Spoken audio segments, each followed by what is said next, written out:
Hi, everybody. Welcome to Bad Science Sunday, where we take a comedic approach to debunking science misinformation on the internet. And today we have with us Dr. Ben. Hello.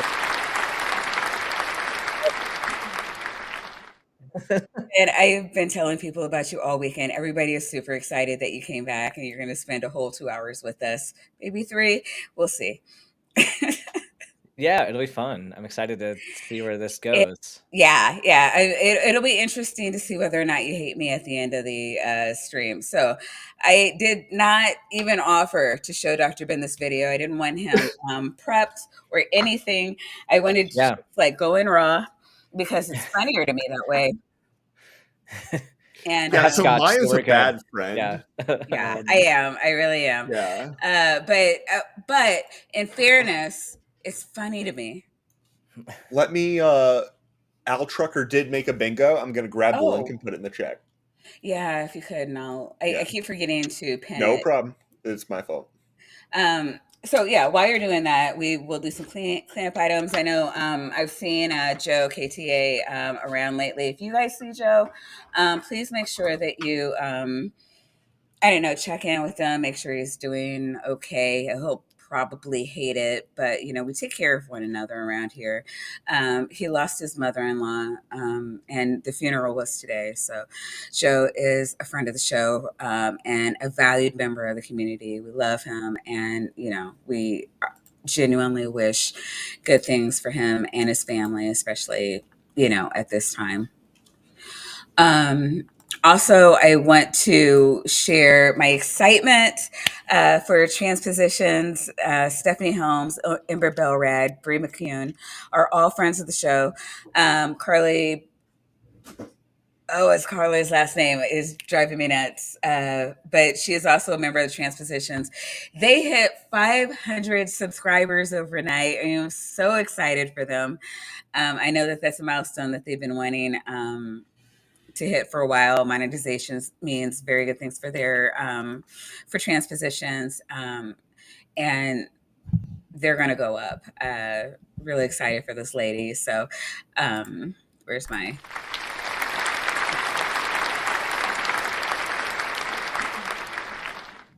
And I know Ben, you're actually have a Breeze, your roommate. Yeah. So you probably haven't been able to get her to shut up about it. Yeah. No. So Yeah, it's been exciting. yeah, definitely exciting news. Let's see. I think that's all the community news that I know about. So, Happy New Year, everybody. This is our first stream of the year. We have Dr. Ben. So, usually I do like a mini pitch at the beginning and then like a longer pitch towards the end. But do you want to tell everybody like who you are, Yeah. where they can find you, what they can find when they find you? Yeah. I'm Dr. Ben. I'm a physician, previously resident physician, now taking like a gap year into changing specialties. As much as family medicine is a great field to be in, it was not right for me. I just needed to narrow more. So I'm on my journey before I go back to residency again for all that all over. So, Congratulations. yeah, it's like I just Yeah. signed up for more work. But Finding it'll yourself is a yeah. lifelong journey. True. Yeah. But in the meantime, I have a lot more time to be on the internet.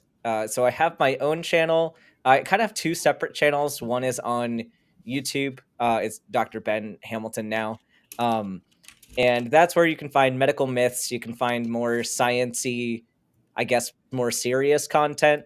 On my Twitch channel, it's Dr. Ben H, but that is mostly kind of the more relaxed and fun trivia side of things. So kind of two different audiences of people. And then you can also find me on the Transatlantic Colin show and on Talk Heathen. So it's kind of most of what I've been doing lately. And of course here. Wow, that's a lot of it's a lot of a lot. A lot. And what was my point? So yeah, God, you've gone through a couple of transformations since I've known you. So at first you were student Yeah. Dr. Ben, Mm-hmm. and then your family Dr. Ben. Yeah.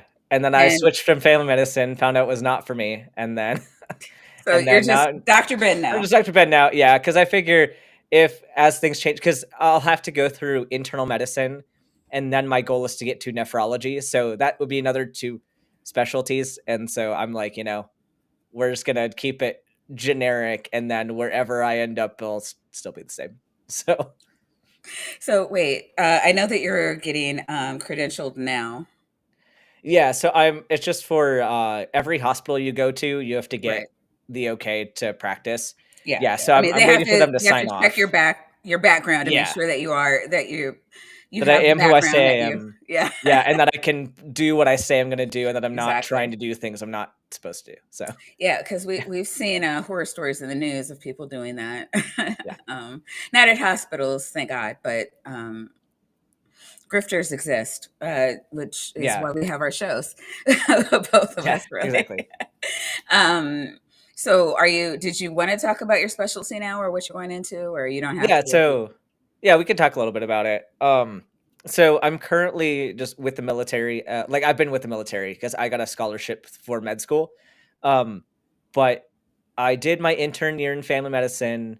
Um, and then my goal to go to nephrology, but right now I'm just basically doing primary care for uh, a unit of soldiers. So I'm currently with 22nd Chemical Battalion, so which is kind of cool. It's like a hazmat unit, Oh um, wow.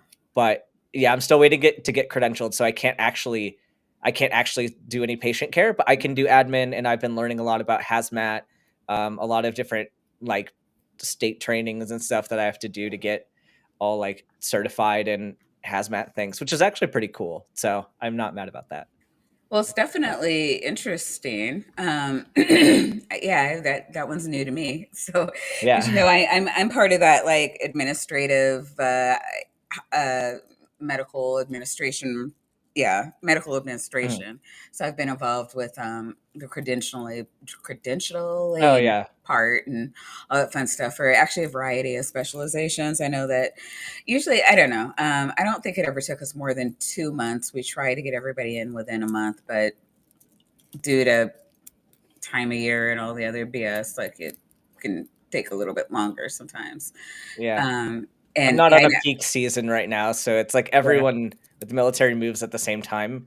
So I'm kind of off okay. cycle for that. So it'll be a Uh, bit easier for me than if I was when everybody was, oh, onboarding. So okay, that makes sense. That yeah. makes sense. Um, all right, so before we move forward, I can't find this at all. Mark, right-handed Sith Smith, has is a magnetologist, and well, upgraded to magnetologist. Anti, anti. Oh, anti. I'm sorry. That's a huge. That is extremely important, Maya. Hey, is it? He likes to make Yes. you mad though. Why do you like this? Because it's funny. You know what? So I have okay. So I many of you lose. may know that we had an issue with YouTube being dicks, and they would not let us go above 200 subs. And I'm like, maybe it's because we only have like the 99 cent tier, and they're trying to punish me. Um, or maybe they're just dicks. We'll see. So I added 2 tiers. And if you hit the join button, you can see that you can now be a magnet magic wielder of the I black arts. cannot believe that you have not removed that tier. Maya, I made my feelings on this very clear. Or for $2.99 a month, you can be an anti-magnetologist and wield the white magics. Or, whatever.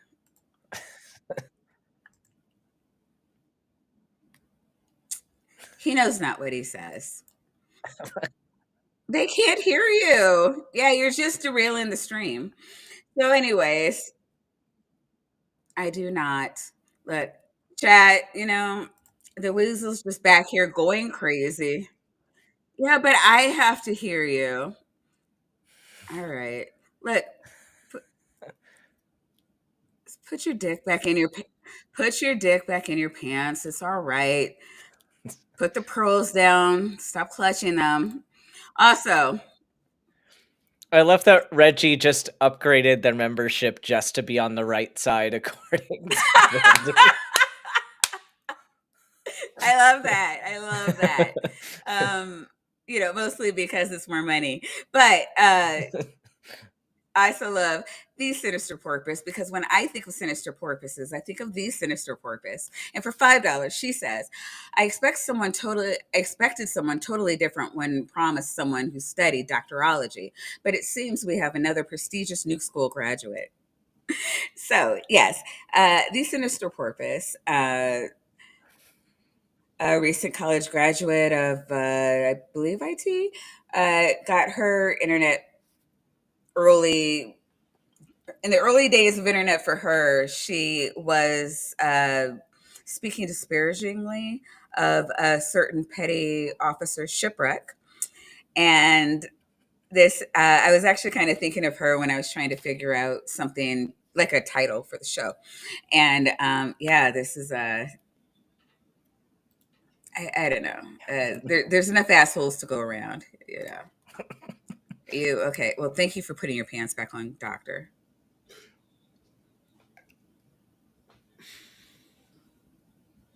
All right. We have. Oh yeah, this was a Lieutenant Jedi. Anti-magnetism is a thing. Trust me, I'm a Jedi. Thank you. Yes. Yeah, Left-Handed Jedi also upgraded. Yeah, and then Reggio's upgraded. Mark, make me a 4th tier magnetologist. I will actually refuse to continue to co-host the show if you do that, Maya. Like, I will actually draw that line in the sand. So originally, oh god, he's gonna filibuster, isn't he? And then Left-Handed Jedi, I do want to thank you again for upgrading your membership. To all of you, thank you. You guys are amazing. Please continue to enjoy your tapioca weasels, your nitties, and vaginas. All right. I'm going to be physically nauseated by the end of the show. Nobody. I mean, I'm sure you care and that you're a thing, but like, fair enough. Dr. Ben, tell Dr. Ben what we have in store. So, Dr. Ben, I did already. Remember, we had a very eventful pre-show. For fuck's sake! God damn it! It's for the audience too. We have a goddamn audience. There's no idea what's going on. They can't read Ben's mind. You're gonna have to do the thing you normally do. I know. And I know working is just so I don't get difficult. No respect. Okay. But if you could do the thing. I'm doing the thing. Okay. Would you let me? The title of the video is Top Brain Surgeon Instantly Banned After Revealing This. I swear to God, I was expecting it to end with this neat trick. And I have to say, like, all doctors hate this neat trick because, it has that structure. But no. The top brain surgeon was banned. From where? I don't know. YouTube, presumably. Who knows? The channel is Video Advice. No, he was canceled. Just totally canceled, mafia style, because that's what happens when people don't like. I know how to read, barely, but I do. No, well, banned. Look, this is Video Advice, right? And we do Video Advice a lot because they're only wrong.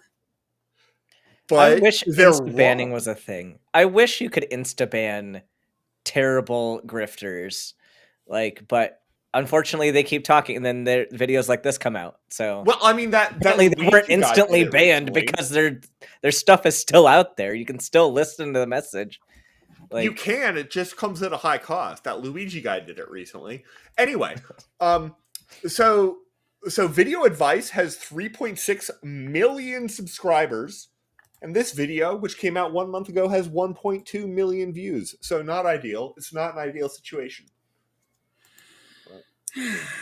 Let's all get owned by this new medicine.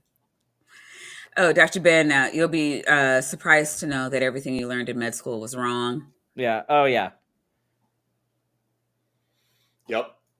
In us that weren't there before.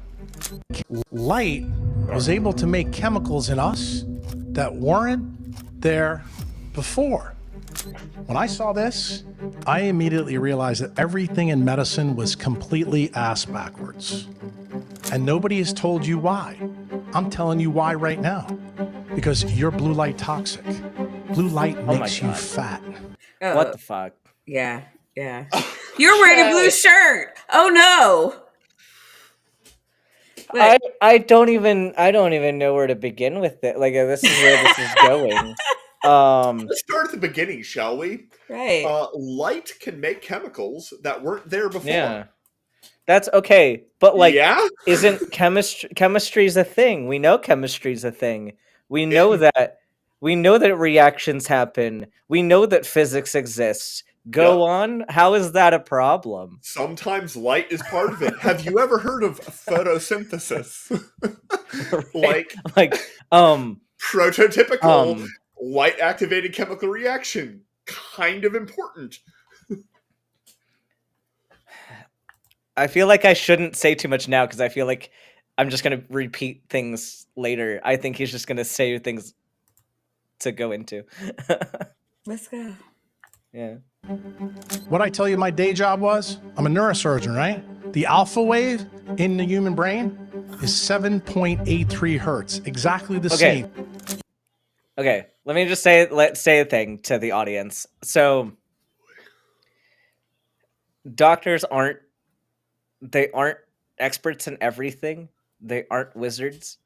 They are experts in a very narrow field, and especially if you're that highly specialized, you are so narrow that you don't remember most of the general medicine you learned. Like the farther away you get from medical school, the less actual book knowledge you retain, and you get more specialty knowledge in your area.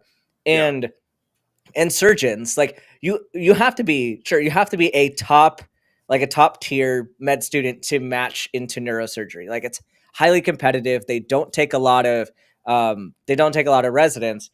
But that being said, it's not like they attract a certain type of person too. Like, people that go to surgery, are they brilliant? Absolutely. But their skills are in their hands. Yeah, their skills are in their hands, and they're the people that survive in a very toxic environment and are okay with that. And they're okay with the insane work hours and the abuse that their field gives them. So the advantages that make somebody a good neurosurgeon are not necessarily things that make you a good scientist. And there are specialties that gear more towards the sciences and more towards physiology. And it's not surgery, it's medicine. Like, medicine does that. Like, if you want to know the geekiest people in medicine, which this might reveal a little bit about myself, it's nephrology is up on that list. Infectious disease is up on that list. And the nerdiest specialties are the least paid because it's the stuff nobody wants to do. It doesn't sound cool. Math, no one wants to praise the person that's sitting at a chair doing math all day.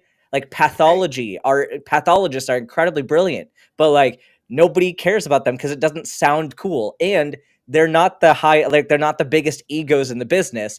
So the people with the biggest egos and the loudest voices get publicity.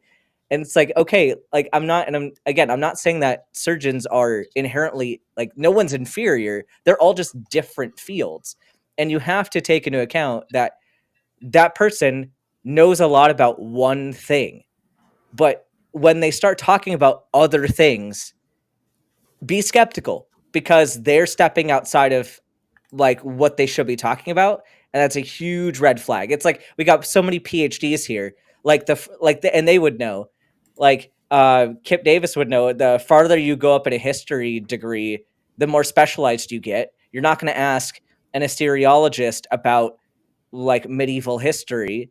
Sure, they would know some things, they would know more than the general public on it, but they're not an expert on that particular subject. I'm not going to ask Vandy about microbiology.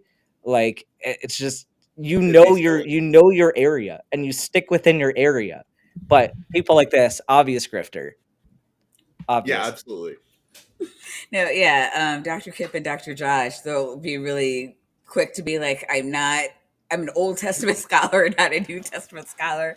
But I can say this, they are very quick to, even, Yeah. with things that are, Well, and because along those lines, like when you are an expert, you understand the responsibility you take for what you say. You Yeah. understand that your words matter. And like if a layperson gets information wrong, so what? Like they're a layperson, they didn't know. But if an expert gets something wrong, they are responsible for that information. They are held accountable for that. And so a person that doesn't know a subject is less likely to take responsibility for that, unless they're grifting, unless they want something for it.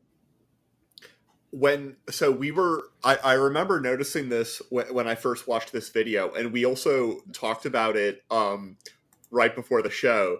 The first sentence in the description is Dr. Jack Kruse is a neurosurgeon who specializes in physics, light, magnetism, and electricity. Yeah, no, he doesn't. No, he fucking No, he doesn't. doesn't. Exactly. Thank Yeah. you. I'm gonna need some extra credentials. Like if you're gonna claim that you're a specialist in physics or any of those things, where'd you get your PhD? Where'd you do your research? What was your research in? Like, because you're gonna ask those questions of anyone who's a self-proclaimed specialist. Like, you ask Vandy what his specialty is, he'll tell you where he got his degree from, what his research was in. Like, it's not hidden information. Yeah. So real quick, I meant to like pin the bingo link to the top, and I accidentally deleted it. Okay, hold on. If you could. It should be the last thing that I have. Sorry. No, I get it. You just don't, like me very much. Oh, crap. My browser is being slow, so I'm going to press the play button. In the human brain is 7.83 hertz, exactly the same. You have this direct loop that goes to the pineal gland, but the energy comes in here. This energy has to be balanced, blue and red. What does this first do? It turns your... Wait, what does this mean? What? Hold on. The energy has to be balanced, blue and red. Because the picture had a diagram that showed the different pathways as blue and red. That's as if it has meaning. That's an illustration. That's an illustration to help you understand it. That's not that they don't come in colors.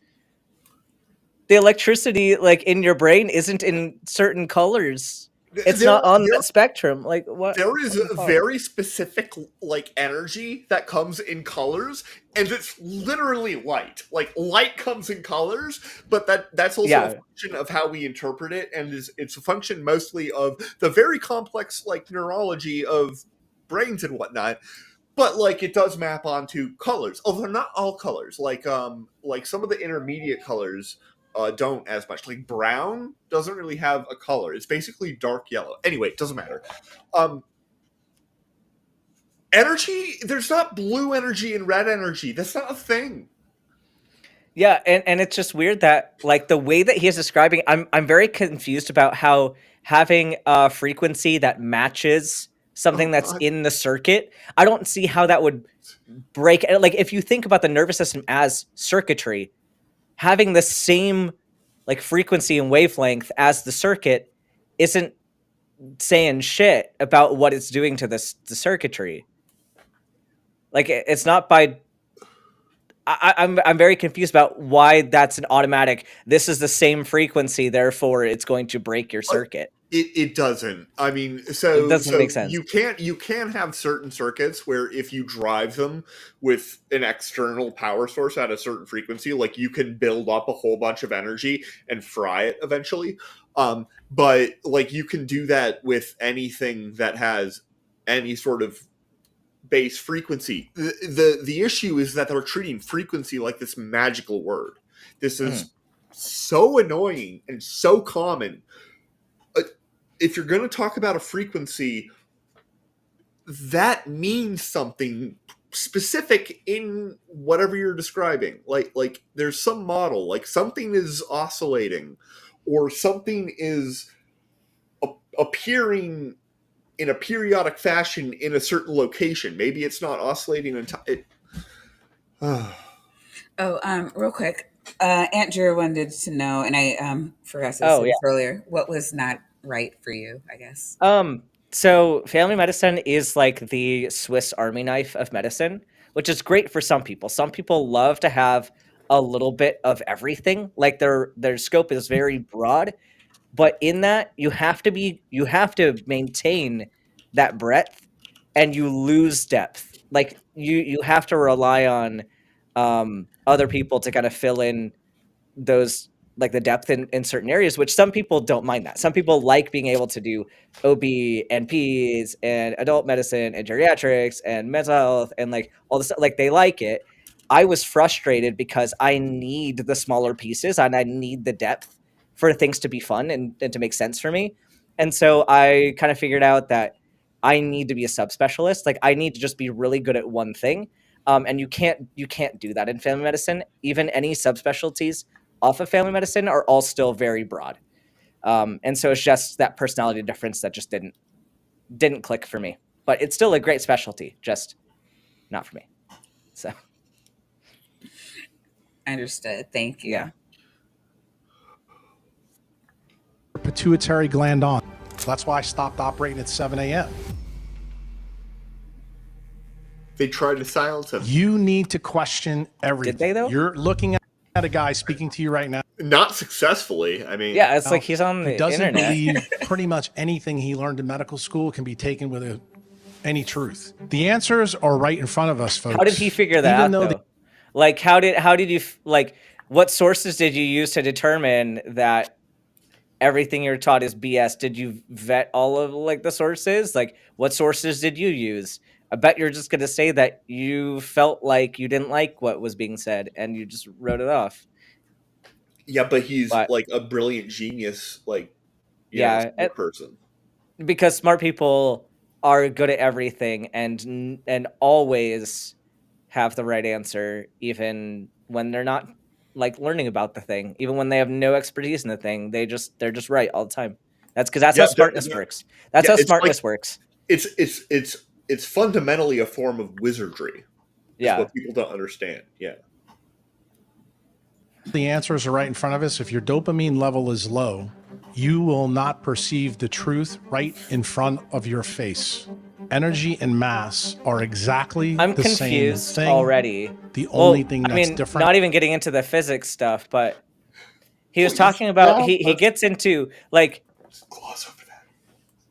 Talking about like the light travels in through your eyes and then makes this connection that it's bad, like once it gets to your pituitary gland and then fucks shit up and then gets into all that. Like, but hold on though, because dopamine, serotonin, oxytocin and things like are not as connected to the pituitary as other hormones. Like when we're thinking of the pituitary, you've got two halves of it. Like cortisol is something that pseudoscientists love to talk about. And that stems from like earlier, like pro hormones and pro hormones, like in the pituitary gland. But dopamine is produced by a separate process. And that's where you get things like Parkinson's disease, which is due to like disorder within the substantia nigra, which is not the pituitary gland. So those aren't even the same pathway. Like neurosurgeon, I think you would know a little bit about your brain anatomy and where these hormones are and neurotransmitters are produced, but you're not even getting that right. And you like, and that's your specialty. Your specialty is like, I'm so confused. So is he. Yeah. Like, did you just forget how to do neuroscience? You're too busy trying to be a physicist that you forgot how to do neuroscience. I'm not convinced he ever knew, but me neither. Yeah. Like, and for $2, Jester says this upgrade was brought to you for Tapioca Weasel. And I You're a hate proud people. I hate him for making me say that. Moving on. Sounds like a personal problem. Moving on. Is the environment that each side of the equation is in. Now, the pupil is a perfect black box radiator. What does that mean? Because we're doing a little physics here. It means What that does light that can mean? go in and come back. How did I know immediately that Oh, light can come in and okay. Well, yeah. Now I'm all caught up now. Never mind. But for $5, Mark, right-handed Smith says, any chance to get a red lightsaber to go with the blue one for us Sith? You know what? Mark's been remarkably mean to me tonight, so Maya will probably do whatever you want. Frankly, just I want to hear your thoughts on the black box radiator. Oh yeah, you've done that, but it's been like a good year. So you want to talk about that? well, I mean, clearly, Blackbox Radiation is like fake nonsense. No, I'm just kidding. So, like, Blackbox Radiation is, I mean, it's a prototypical sort of, textbook problem that has an enormous amount of actual, functional meaning, and it was the first hint of quantum theory, because you have to quantize the energy that exists in various modes of the electromagnetic field in order for it to make sense. Otherwise, you end up predicting based on more sort of obvious theories based on classical electromagnetism, that you would have this divergence in the ultraviolet Are you and below. talking about anything at all? I was wrapping up by saying that was called the UV catastrophe, and solving it was what Planck did. That was very awesome. That founded. Okay, I get it. Well, Also, for $2, the Sinister Purpose says, CS people are wizards. Just ask us. Computer science. Was I talking to Daryl? Because if I'm talking to Daryl, then things are different. But Daryl, I don't have time right now to talk with you about black box radiation. Okay, you and I, it's a different conversation. When you say stuff like that, it makes me think of a video that Titan sent me. Oh, God. Right? And then when you learn some spiritual stuff, but you're still operating from the same patterns of ego, we have what's called a spiritual ego. And there can even be people that work in the field as healers that have not really addressed their density. And when you have that combination of a healer that is still operating from a place of ego, I've thought about this recently and I've come up with a new archetypal term. I think you'll like this one. I'm very proud of this. That's why I'm taking a breath before I share it with you. Prepare yourself, YouTube. You will tell your children about me.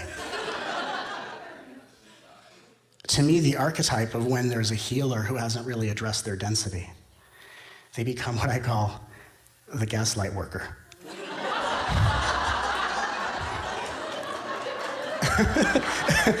And if you've ever experienced the gaslight worker, just like if you've ever gone to a healer and they do some healing and you go, I saw you wave your hands, for the life of me, I can't feel a thing. And the gaslight worker says to you, you must be in resistance. Really? And it escalates and escalates and basically becomes where the ego projects its unconsciousness onto those that are not having a similar experience. Yeah, you just sound like a gaslight worker. Doctor. You're just crazy, Maya. For $2, Left-Handed Jedi says, that's why I use an amethyst color blade. Ha ha. All right, Mace. that UV light got through, I challenge anybody to go to Batteries and Bulbs, buy a UVA light flashlight, LED, put it in anybody's retina. You know what you'll see? You'll see fluorescence come right back. Don't do that. Don't just start shining don't go out and buy a light and just shine it into people's eyes. Just it's not a good, including It's your rude. own, especially when it is a wavelength that is explicitly going to be partially invisible. because you can get a lot more energy going into your eyes, and like a lot of the optics will still work enough to fry your retina. Like, Yeah, this is how you get cancer. This is how you give yourself eye cancer. Please don't do that. Well, or it's Yeah. or it's how you literally just fry your retina. Well, yeah, you do that and then get eye cancer. That's fair. I wasn't aware eye cancer was such a risk If from you just like laser if you damage. if you just shine But UV light and hold it there, UV is different. Yeah, right yeah. there. Like But- UV lasers I mean, it's are a almost lot like he less spent common. no time paying attention in doctor school. How the fuck did he graduate?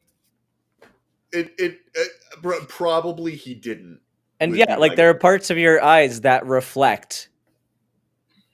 That's kind of the point for some of the things in your eyes, so that you don't take in too much like radiation internally, like you reflect it back out. But like most animals have that. Like well, that's and the thing humans that have it much it's less than a lot of other cats and but it's a stuff safety have. mechanism. Like, come on. It's just like basic. You don't need anything else. Sorry. Yeah. Sorry, it's like just basic biology that you should know if you're an actual doctor. Be Yeah. it, a medical doctor, or if you studied physics. God, I'm sorry.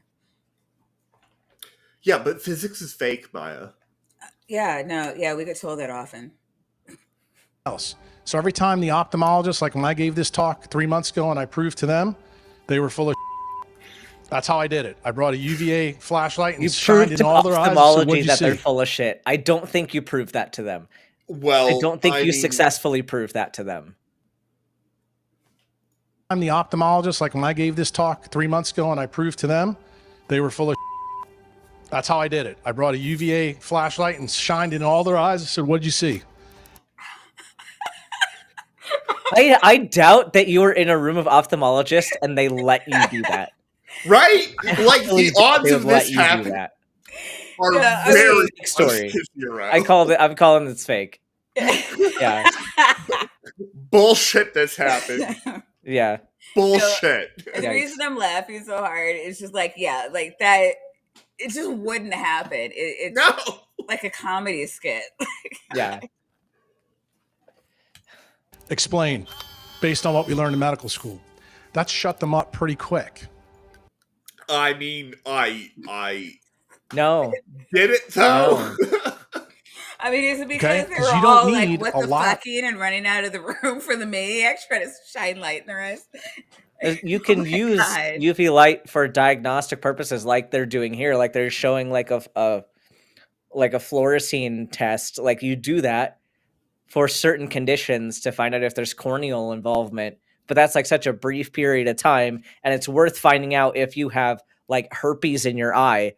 But like I doubt this proved anything to them. Like, and what the fuck is a neurosurgeon trying to prove about like eye physiology to eye surgeons? It's a great question.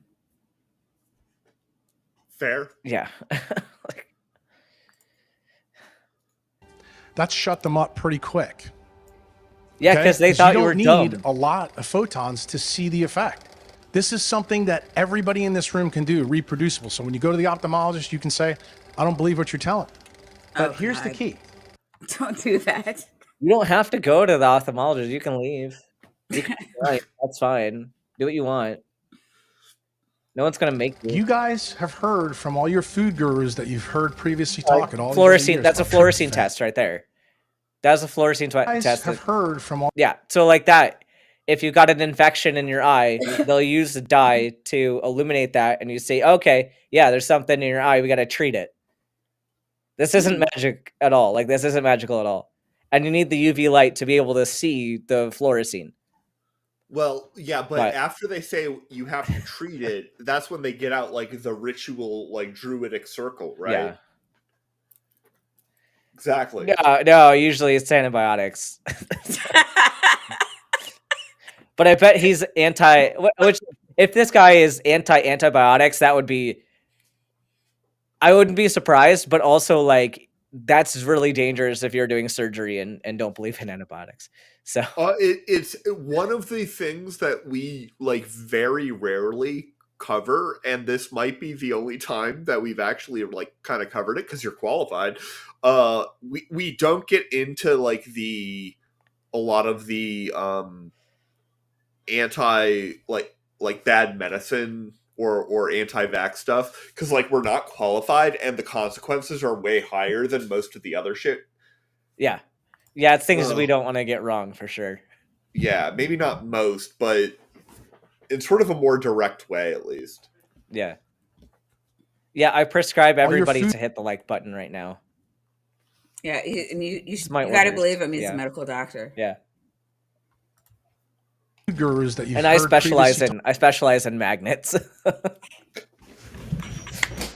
talk but all these other years I like about Dr. Vince tryptophan, so much. tyrosine, phenylalanine, and histidine. But you know what you don't know about aromatic amino acids? They all absorb UV light. Did you know that? Yeah, they have. I didn't. They have an aromatic ring in them. That's. Do we have to go back to organic chemistry, don't we? Do we? Yes. Apparently, well, he's talking about how aromatic rings absorb more UV light. I was very careful. I was very careful in my career choice. I never had to take organic chemistry. Okay, like I liked it. Well, that's because you're weird and something inside you is broken. Okay, like I understand. No, but there's reasons why aromatic amino acids are going to be more like reactive in under those light conditions because they have like the reason why we draw a benzene ring or other ring structures with like double bonds in certain places. Those double bonds move, like electrons move throughout the structures to increase stability. Like they aren't static structures. It's like implying where the electrons or where the bonds are going to be at most times, but because you don't know where it's going to be at any specific time. But you can say this is its most stable structure. Because like I assume like here we have some double bonds, right? Yeah, and single bonds, like and also like locations of the nuclei and whatnot. Yeah, the electrons are going to move. All of those bonds are going to move. It's also it like even more fundamentally than that. On some level, it's sort of all the wave function. At like functionally, it's mostly behaving in at least a slightly more classical way, but fundamentally, it's not. But yeah, but if it's not static though. Yeah, and like if you have these ring structures, so if you have it in more of a linear structure, there are fewer ways that the bonds can like move and be stable. Like, but in the ring, if you add UV light and you add some more energy, it's going to stabilize in a different way than it would be without that position. And so, sure, you can get different like bond arrangements with that energy added because you're helping to either stabilize or destabilize certain bonds, and that's just how chemistry works. Oh, real quick though. So, for absolutely no money whatsoever, the Sinister Purpose said, someone super chat, are magnets organisms? I don't know why I can't talk today. Because I have questions about something that happened before the stream started. So, for $5, Jester, Lord of Nothing, said, Sinister Purpose wishes to know if magnets are organisms. And then also, Mark, right-handed Sith Smith, says, the Sinister Purpose wanted to ask, are magnets organisms? So there's a couple of people in the chat who have a question. I think we should answer this question, and I don't think they're organisms. I'm not. So as a self-proclaimed magnet expert, I would say no, they are not organisms. But again, I am just a self-proclaimed magnet expert. I don't actually have a degree in magnetology. I just accepted that because I have one doctorate level degree and No, I can claim whatever. I can claim all of them now. It's like Pokemon. You gotta catch them you're all. a medical doctor. Where's Blessed be he? She would be so proud of us. We got a real doctor finally, right?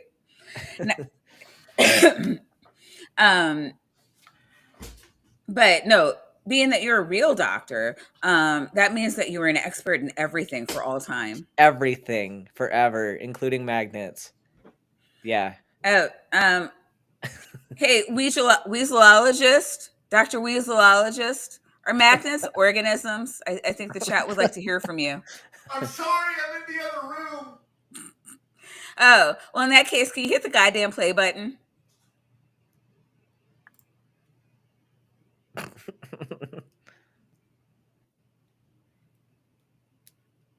Apparently not.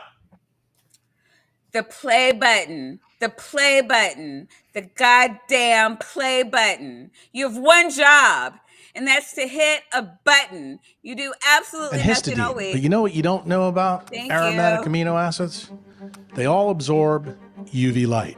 Yeah, they do. Did you know that? Again, stability. Well, It's for I didn't stability. 12 years ago. But the key thing is the eye is loaded with these amino acids specifically. No, So that raised the duh. question. Hold on. Hold Why on. is You gotta this? stop the play button now. Thank you. Okay, I'm gonna break this to everybody in the audience. Don't know if people knew, but like your body is made of organic tissue, and most of that contains proteins, and proteins contain amino acids. And so those amino acids are part of your body, and the eyes are part of your body. And so your eyes contain those amino acids.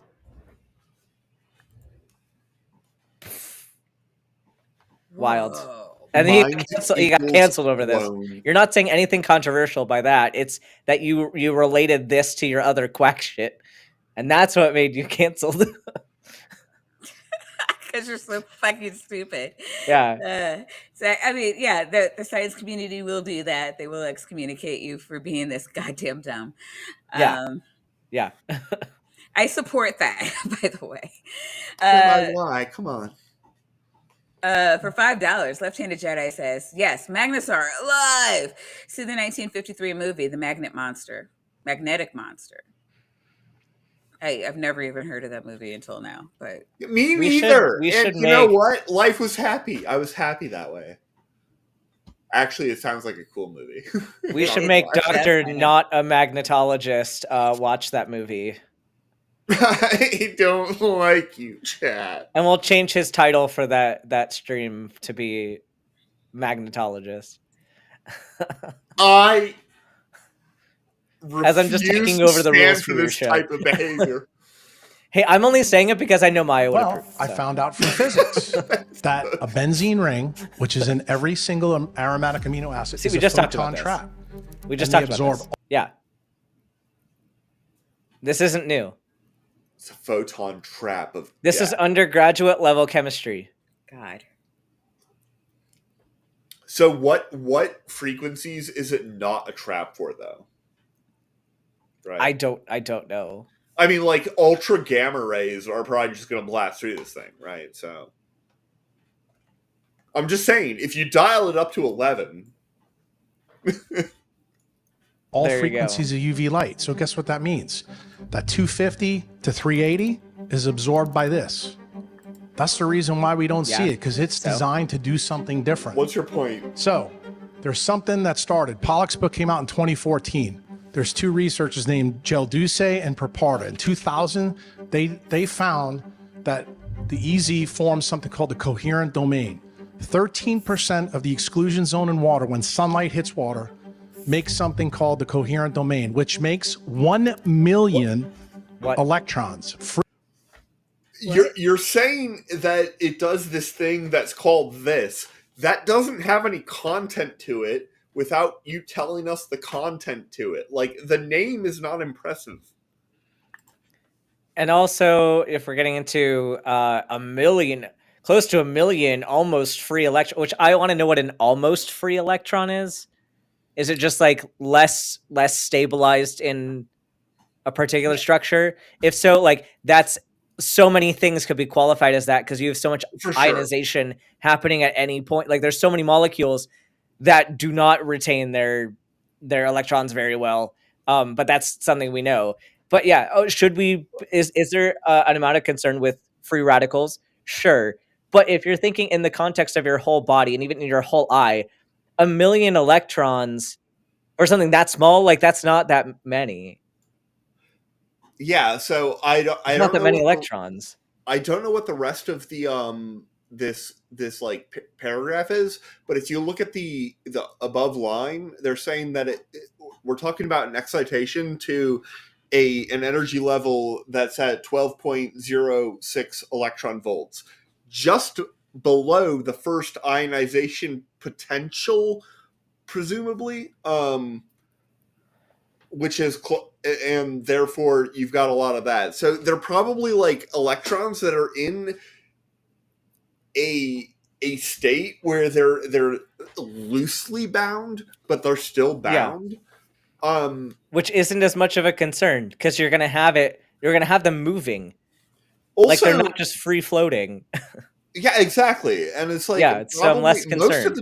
Most of the time when you have electrons moving around, from a physics point of view, like that all kind of just sorts itself out. Like maybe it sorts itself out in chemically bad ways occasionally, you know. The eyes are good at sorting that shit out though, because you have acid-base balance in your eyes, like in your vitreous and aqueous humor, you have enzymatic activity controlling the pH of your eye, and that's why you'll use a carbonic anhydrase inhibitor for certain types of glaucoma, because controlling the bicarb production matters with the pressure in your eye.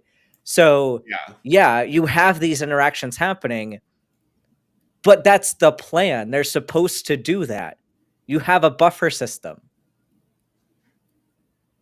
He's just saying words and making claims that don't make sense. He is just saying words. I think you are obviously not his target audience, right? Yeah. But how are the ophthalmologists his target audience? How did he think that? How did he think that experts on eyes were his target audience? Like, it's more reason why that's bullshit. Maybe there are a lot of experts on eyes that are really stupid. I mean, Rand Paul does exist. I need to get my friend one after they start optometry school. I need to get them to watch this. We would love that if they want it. Yeah, because they got a degree. We'll have them on. They got a degree in chemistry, a minor in physics, and they're going to optometry school. Like, I'll definitely love to see this person respond. Oh yeah, no, we'll take them now. I love their credentials, and you like them. It's good enough. I just to have people on. I just need to know that you're not a Nazi. Oh yeah, no, I'd vouch for and the person's very trans, so they'd be great. Even better. Yeah. But real quick before we move on, I do want to thank Regios for giving us 5 new cultists. That went to Marks and Engels, Art Mans, John Miller, Invix, and the Holy Spackle, friend of the show. Thank you, Regios.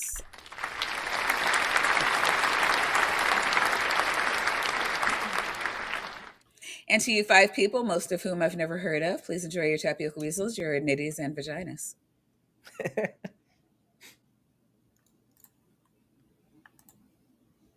Why? Oh God! Chemical programs.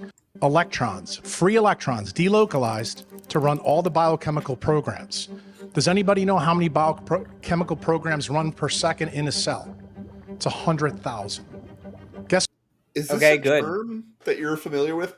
Program is like, do they? No, we don't use the word program. I didn't. Okay. We would probably say process, like biochemical processes at a time. It should be a lot. But when you're doing that, aren't you acknowledging that you don't have to acknowledge the supremacy of an ultimate power as a metaphysical substrate of reality, though? I learned all that from Dr. Darth Dawkins. Yeah, no, exactly. No, but yeah, it's just I'm not shocked by any of that. And yeah, You're going to have biochemical processes happen. You're going to have chemical reactions happen. That's how your body works. If you had no chemical reactions, you would not function. That's just it. You wouldn't. None of us would be alive. That's what has the control of those enzymatic flux. If you ask any PhD or any nutritionist at all, Oh God. the answer is they don't know the answer. The fact that he compared a PhD with a nutritionist, Right! it's like Right! the unregulated term that anybody can just It's call not- themselves. Like, How there about are a people- dietitian? How about calling a dietitian, a registered dietitian? or Yeah. you know, like somebody who has. There are a lot of ways that you can be extremely educated in the field. Nutritionist, though, is It's not it. a Registered particularly- dietitian. Get a registered dietitian. Get a PhD in nutrition. Get a PhD in physiology. Even like there are plenty of people It's that not you a could thing. get. Yeah. Oh, real quick. My unfinished journey for $6.66 says, Hail Neuro, hail the goddesses, hail Dr. Ben, and hail specialized knowledge. Thank you. Thank you so much. You forgot to hail magnetology. You know what? I'm gonna press play. PhD or any nutritionist at all, the answer is they don't know the answer. But guess what? It turns out light frequencies can control all of them by a molecular resonance phenomena. And that is how biochemistry works. Now, this one is for the Nikisic lecture. I'll give you that. Yeah, that's exactly what we said. I will give you that. Yeah, that's how biochemistry works. Cool. Thing that she told you is in this slide. A stopped clock is, twice a day, even. Apparently. I feel so old.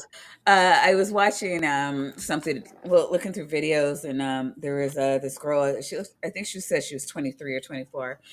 She said she had to look up why people said that because screens don't work when the power's out and shit like that. Yeah. No, right. Like why is a broken clock right twice a day? That doesn't make like she'd never seen a clock in the wall. Like holy fucking shit. Like do they not look in their classrooms anymore? Like any classrooms? I don't know. I have every classroom I've seen has a clock in it. I have one in my wall, like in my what do you call it? In my office. Like it just came with the clock. like maybe it's me. Maybe it's I know I'm an old bitch, but holy shit. God. I have a pocket watch. Wow. My uncle got it for me when I graduated college. You wouldn't have known enough to buy something like that on your own, you young motherfucker. Anyways, fair enough. I like it. I love a long night. It's quite not, yeah. But we love these are brilliant devices. Like the fact that they work is astonishing. Anyway, you want to learn how light. Tell your uncle I said it's going to teach us how light works.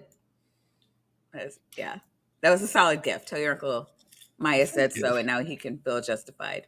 I will. Fucking with you. Works. Here you go. This is a protein. UV light hits it. That is a light antenna. It's surrounded by water. Light is an electromagnetic wave that changes to an electromechanical wave. That's called sound. That sound? That's not how I would describe it. I mean, it's...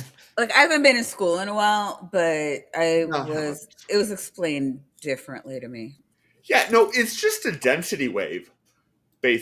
Sound, like when sound hits your eardrum and you experience it as sound, and sound is one of those words that is mostly defined in the way that we experience it. It's not an objective physical term necessarily, as far as I know. When it hits your eardrum, what's hitting your eardrum are waves of slightly denser, like, bunches of air than the previous bunches of air. And those, like, vibrate your eardrum, and then those vibrate a bunch of, like, little wiggling hairs somewhere inside of your ear somewhere else, and then a bunch of black magic ensues, and the conscious experience of sound occurs. So it's definitely not a process like transmitting through the nerves that are a pain for everybody to remember. Well, yeah, that. But then eventually, there's some black magic, and you have to deal with like the mind-body problem. Am I right? No, I'm just saying. What is a temporal lobe? It's collected in water. Now, here's the interesting thing. Water is a magnetic dipole. What does that mean? I don't like you. Hydrogen and oxygens, positive and negative. That's sure, but where the fuck are you going with this? I actually don't know to what extent an isolated water molecule has a magnetic dipole. It probably does. Like magnetic dipole moments in atoms are actually sorry to like break the fourth wall and ruin the illusion. Like magnets aren't actually something that I at my job treat as demonic. They are demonic, but I don't treat them that way at my job. I'm just saying. So yeah. I mean, is it me or does he now sound like he's been spending too much time with Roger? Yeah, I mean, and they like I'll give it to him. Like the dipole interactions between water, like in DNA, like that's a thing. We know that. Yeah, thank you. See, we know that, but it's not. I'm just curious about where the fuck he's taking this. This guy doesn't know what he's talking about. Like, it's like he's taking very basic valid topic. Is yeah, he's taking very basic concepts and then trying to expand upon it and make it sound super fancy and magical. But like he's still stuck on a very basic concept that you learn in undergrad, and then just like adding magic to it, and it's no longer makes sense. And you know, this is totally shit that people with no degrees do all the time. Yeah. Oh God, you know, my unfinished stock. You have some of my favorite avatars. I don't say this to enough of you because you know a lot of you have a lot of ones I really love, but like yours are. I love them. Anyways, is this a Fraggle? Again, I'm dating myself. Is it? I don't. It might be. That is. It might be. Wait, both of you are too young to know what I'm talking about. No, I know. I think I know what you're talking about. Like Fraggle Rock and stuff. Yeah, I know Fraggle Rock. What? I know the word Fraggle Rock. I don't know anything. I watched Fraggle Rock. How is that possible? It came out before my time, but I was going to say that was totally canceled before you were born. Yeah, no, but I watched it. But I watched it because we had lots of collections of like anything related to Muppets and Fraggle and stuff. Okay. We had the stuff. No, yeah, this is my parents' fault. Yeah, no, one of my favorite childhood shows, but I watched them on HBO as they came out, and and Porpoise is saying Apple TV has new Fraggle Rock episodes. I am not subscribing to Apple TV. Stop it. I didn't need to know this. I know, right? We love you, Porpoise. Which is why I am introducing you to a new petty officer shipwreck. For $2, my unfinished stock says, don't pretend to know what you don't. Like and subscribe. That is sound advice. And Dr. Ben prescribes it. God. Yes, you should like and subscribe. And get a channel membership. He prescribes the subscribe. I like that. Yeah, I'm going to do a video with that clip of you saying, I'm Dr. Ben, and I prescribe the subscribe. Well, yeah, and I mean, you don't have to have money to subscribe, so like, just do it. You have no reason not to. None. It's free. It's free. To subscribe. Just press that button. All it costs you is like a couple of calories. Yeah. There you go. The first time that we found out that magnetism truly controls sound, come on! Ohio State University.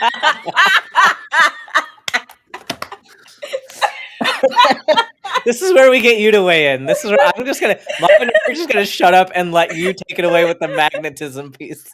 You know what? We'll shut up. We'll if you want to get the whiteboard, we'll put you on. Yeah. This is great.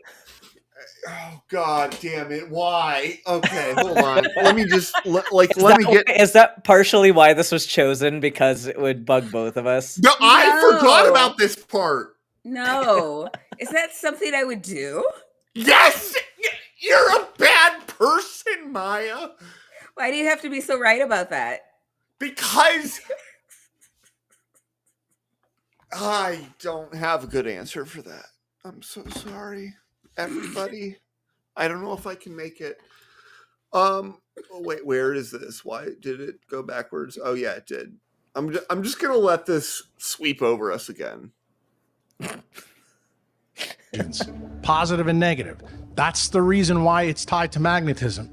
The first time that we found out that magnetism truly controls sound, Ohio State University Acoustic Phonons 2014. You can look it up. Let's fucking Look it up.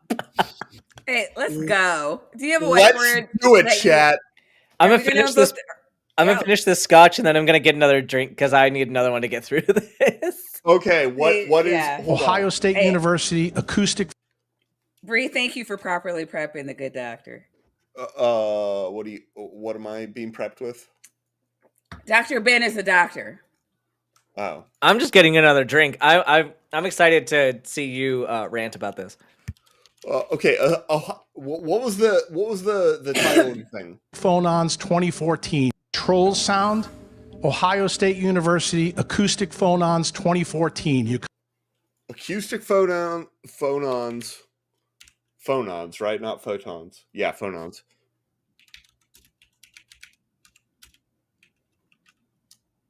Let's see if we have anything for that. Well, the AI overview is utterly unhelpful. Oh, well, that's probably because All right. Well, while you're doing that, I will highlight a comment from Left-Handed Jedi, who for $2 says, "Oh hell, I make this stuff up all the time. Oopsies." And also, Chad, I hope. Let me know if my microphone's okay. So when we were going into the back, I was going to call it the back rooms. We were backstage. Which we normally do to make sure that the guest is okay with their audio and sound and stuff. I noticed that my cord had broken away from the microphone, and when I say broken, not just like it fell out of the hole, like it snapped. So there's like cords like kind of just like dangling on the floor, and then there was my microphone. So my son was very gracious to give me his second microphone. But I have not had any time to test this. We figured out how to get everything working 2 minutes after we were supposed to have hit the like button. It was pretty impressive, actually. Like it was not an easy problem to solve, and they like got on top of that, and we're like, boom, boom, boom. There is no they. I sat in the background drinking wine while my son figured it out. So, yeah. So I would like to say that Ohio State University is not doing me any favors here with their titles. Okay, I have skimmed the stuff. This is not a title that I would have approved. Wow, this is new news. Landmark study proves I would not have approved this title. That magnets can control heat and sound. Is that the truth? I found exactly where they are justifying that in the article, and I don't think they should have used that headline. What they're saying is that sound waves, acoustic phonons, in other words. So phonons, what a phonon is a phonon is the quantum of vibration. Mm-hmm. When you have a lattice, which basically all solids are lattices of some sort, even if they don't actually repeat.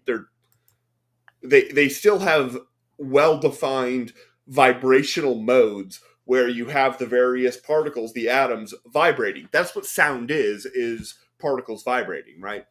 So a phonon is just like the unit of that. It comes in chunks. That's what makes quantum theory quantum, is the chunkiness of it. So none of that is weird or controversial. The idea that you can just control sound with magnets is dumb. That's dumb. That's not true. That's not a thing. That's not what this is saying. What this is saying is that there are slight effects that happen because it turns out that these quantum states also have somewhat magnetic properties, which, again, sorry to, yeah, they do. I hate reality. So we discovered that what he said is true? No, it's not. It's not true. It's dumb. It's still dumb. It's just that if you bend over backwards, like really hard, like the only person that you know who is capable of bending over backwards this hard to prove these people right is me. And I'm saying that no, it's wrong, okay? So, no, it's wrong. All right. I'm going to find the other page and share that tab instead and press play. Please. Can look it up. When the light hits here, it's absorbed in the water. That changes the hydrogen bonding networks. What is the physical change? The physical that's change. What hydrogen bonding is. Yeah, that's Good how job. energy changes in molecules. Basic, right? Good job. You know what a hydrogen bond is. Doctor. Oh. Like everyone, that's early undergrad science there. Yeah. Like that's one of the first things you learn. Like and you try to sound smart by saying hydrogen bonding and shit. Like, okay. And no, seriously, I graduated, man, this year, this May will commemorate the 20th anniversary of my undergrad degree. Which means it's been longer than that since I took intro bio. And you remember hydrogen bonding. intro bio. Yeah. And I'm like, holy shit. I know there's been so many more strides in biology there's so much more stuff in the books, but I can't for the life of me imagine that would have been kicked out. Right. Is the density of the water. That is how this works. Fundamentally, quantum mechanically. Now, here's the interesting thing. Why do you care so much about density of water and by that small of a fraction? Like, because if you look at the graph, like anytime someone uses a visual aid, like look at what the actual graph is showing, because this true? This is a 4% decrease. I don't think so. It gets to 100. Like 4% is not completely out of the question. I don't know the numbers. 1% would not surprise me at all, for example. Yeah, see, I don't know. And I wouldn't be surprised by a density decrease. But the whole point I want to make here is that it's so easy to mislead people with visual aids, because you can have something that looks like it's communicating a certain thing and just change what it's saying, and people will remember what it looks like. People will remember what it looks like, and they won't remember what it says. And that is something that they will use with trans debates. And of course, I don't want to linger here for too long, but people will say, they'll make a graph where it's this much blue, this much pink, and this small. It's the blue energy and the red energy, Ben. Yeah, and the problem is the numbers don't correlate with the size of the boxes they're using, and so your brain thinks that it's telling you one thing, but it's actually not. That's not what the data says at all. And advertising does this very, very well, where they mislead you based on the image and not what they're saying. And so anytime someone gives you a graph, read the graph, because we're all smart here. We all can read a graph and say these dimensions don't line up, or this thing does not line up with what you're saying. So always look at the visual aids, make sure that it is consistent with what's being said, and also look at what source they're using. Where did this come from? Where did this graph come from? Because there are people that will steal graphs and data from papers that do not say the conclusion that they're trying to make it say. Yeah, always look at where they got the graph from. Yeah. If it says some dumbass shit like Heritage Foundation 2005, their opinion might be a little biased. Yeah, and there's one that Stephanie might know this one. So one of the articles that a prominent gender critical, I'm not going to say their name because I don't want to give them credit for anything, but there's a gender critical scientist, a few of them, but on the internet. And this particular one made an article about trans women in sports and made a graph. Well, took a graph from a paper written by Blair Hamilton, who is a trans woman who studies exercise physiology. And the paper did not draw the same conclusion. In fact, it drew the opposite conclusion, but the graph was taken out of context and was used to say, oh, well, trans women have better grip strength than cis women. Like, but that's not what the study was saying at all. That's not where they were going with it. So always look at your sources. I'm sorry. I'm just like, yeah. It's just the outcome. I'm so used to grifters grifting like that. Yeah. It's but like, I just yeah. I So know. always we're not doing any trans things today, which is fine. I don't. You know what? I do a lot of human rights activism. And I don't do it on my own channel. So when you were like, can we not do trans activism? I'm like, I don't do Black activism. And so far as everybody in my chat knows that we don't tolerate Nazis or like bigoted shit. So I think you'd also have a really hard time finding anybody who doesn't understand my politics too in my chat. We're an affirming community. And yeah, just period. But the Freak has gifted us 5 more cultists, and that went to Telecritter 78. Who are you people? Where did you come from? I love you. Please stay. But like, if you could chat, we'd love to get to know you. Yeah. Becca NA, the Freak, gifted himself a membership. That is so cool. Mark Reed, friend of the show, alias fake name, who's not a friend of the show, but I love alias, known him a long time. So thank you to Freak.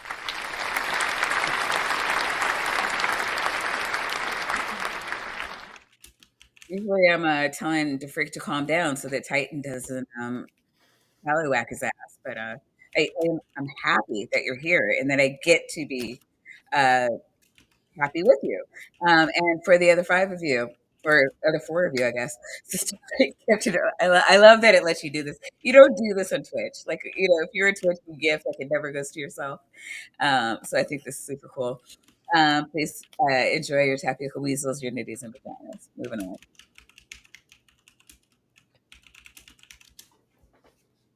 But yeah, all the previous statements about this, essentially, no matter what cause people are trying to grift on, the tactics are the same. So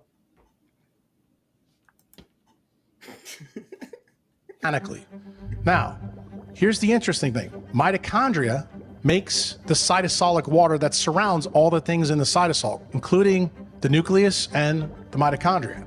Wait, where is this connection? Wait, what? No. Would you like us to review it? Including the nucleus, the cytosolic water that surrounds. Oh, God. The mitochondria makes all of the cytosolic water that surrounds it and the nucleus. Citation needed, please. Well, I'm a doctor, so trust me, bro. I'm also a doctor, and I disagree. Give me your sources. Well, I'm a doctor, and I side with the video. What? That it's the powerhouse of the cell that... it's the powerhouse of the cell. Well, it is, but does it make all of the cytosolic water? Dr. Dan, please don't hate us. If he's still here, please tell me he left. I hope he's here. Every part of me hopes that he's here for that. It's all I have. Okay, you hit me with all these magnet jokes. This is what happens. I become. This is what happens. We get the mitochondria jokes now. Yeah. Payback. The cytosol, including the nucleus and the mitochondria. Where is this connection? Well, for those of you who don't know, the Schumann resonance comes from the interaction of sunlight on the ionosphere of the Earth. That's why people call it the heartbeat of Earth. What? But it's an Do people call it that? What? The Schumann. So Schumann resonances are resonances that are formed according to the altitude and composition of the ionosphere, which is a very high level of the atmosphere, and it surrounds Earth, and it forms a waveguide for particular frequencies, and you get these resonances. They're not particularly narrow, they're fairly broad because, it's not like you have a mirror up there. You have some ionized gases that are stretch over quite an altitude. So yeah, but they are real things. They're absolutely real things, and a lot of practical radio communication actually relies upon bouncing signals off of the ionosphere, for example. But everything they're saying is dumb and wrong. It's he'll take things that are correct and then make conclusions which are not correct. Mm-hmm. And he needs to stop doing that. Yeah, I shouldn't say everything. That would be preferable, but yeah. For $5, the Sinister Purpose says a program is a piece of software processes one or more threads running through a CPU. Hope that helps. I feel helped. So my understanding is that a program is an evil entity that all modern day scientists are slaves to, and we we look it up on the Google, and when the Google tells us a thing, we believe it. Is that a program? Electrical tension that develops between the solar plasma and the atmosphere that generates the 7.83 hertz. Why do you need to know about it? What I tell you my day job was? I'm a neurosurgeon, right? The alpha wave in the human brain is 7.83 hertz, exactly the same. So guess what? The solar system entrains you to these solar systems as it comes to Earth. So what about being a neurosurgeon makes you qualified to talk about the solar system? You just dropped that as if we should give you respect and credentials just because you're a neurosurgeon. What the fuck does that have to do with astronomy? No. So really what he did was he dropped that to make us believe that the 7.83, when it came to the neurosurgery number, was correct. Okay? We have to believe him. He is a neurosurgeon, and that's neurosurgery. Of course, the reason that's impressive is because it's comparing it to something else that he's not he's full of shit. So exactly, it's all hot nonsense. The fact that numbers line up is something anybody can Google. Certified full of shit. Should make these certificates. You have earned your degree as a certified grifter, certified full of shit, whatever title you want to give them. Oh man, I wish I had more time. I would like to make, how we have that the more you know thing, where it's just certified. You're full of shit. Yeah, there you go.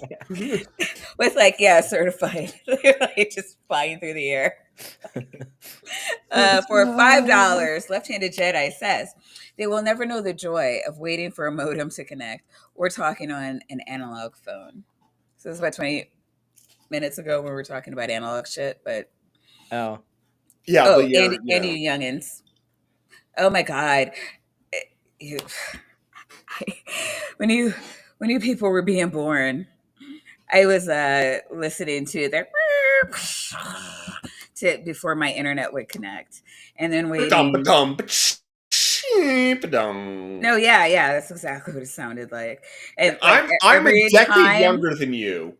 You're so old. And then every time you try to go to another page, it would take 5 minutes. It was a great time to be alive. It sucked. The past was the worst. Yes, let's never go back to it. Okay?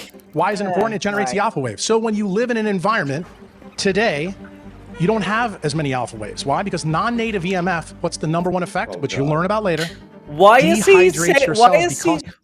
the fuck? Okay, I wasn't going to weigh in on the alpha wave shit because Dr. Tapioca Weasel can do that part, but I don't but even why need to, though. but why is he equating that to dehydration, and why do we see osmosis on the screen? Like, this picture that we're seeing here is osmosis. That is it.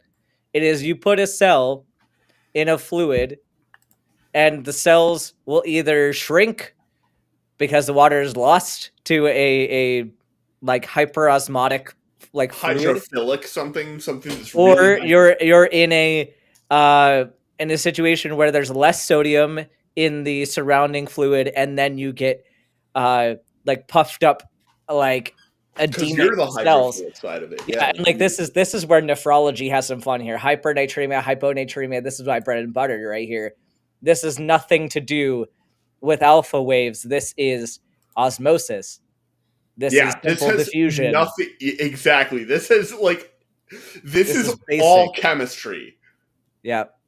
This is chemistry, and like partial pressures would be the physicsy way of thinking about this, but it's still fundamental. Like, it's chemistry. Yeah, it's like you have certain molecules that can diffuse. You have others that cannot diffuse across this membrane. And if you have things that build up on either side of the membrane that cannot diffuse, the water is going to move to create as little of a gradient as possible.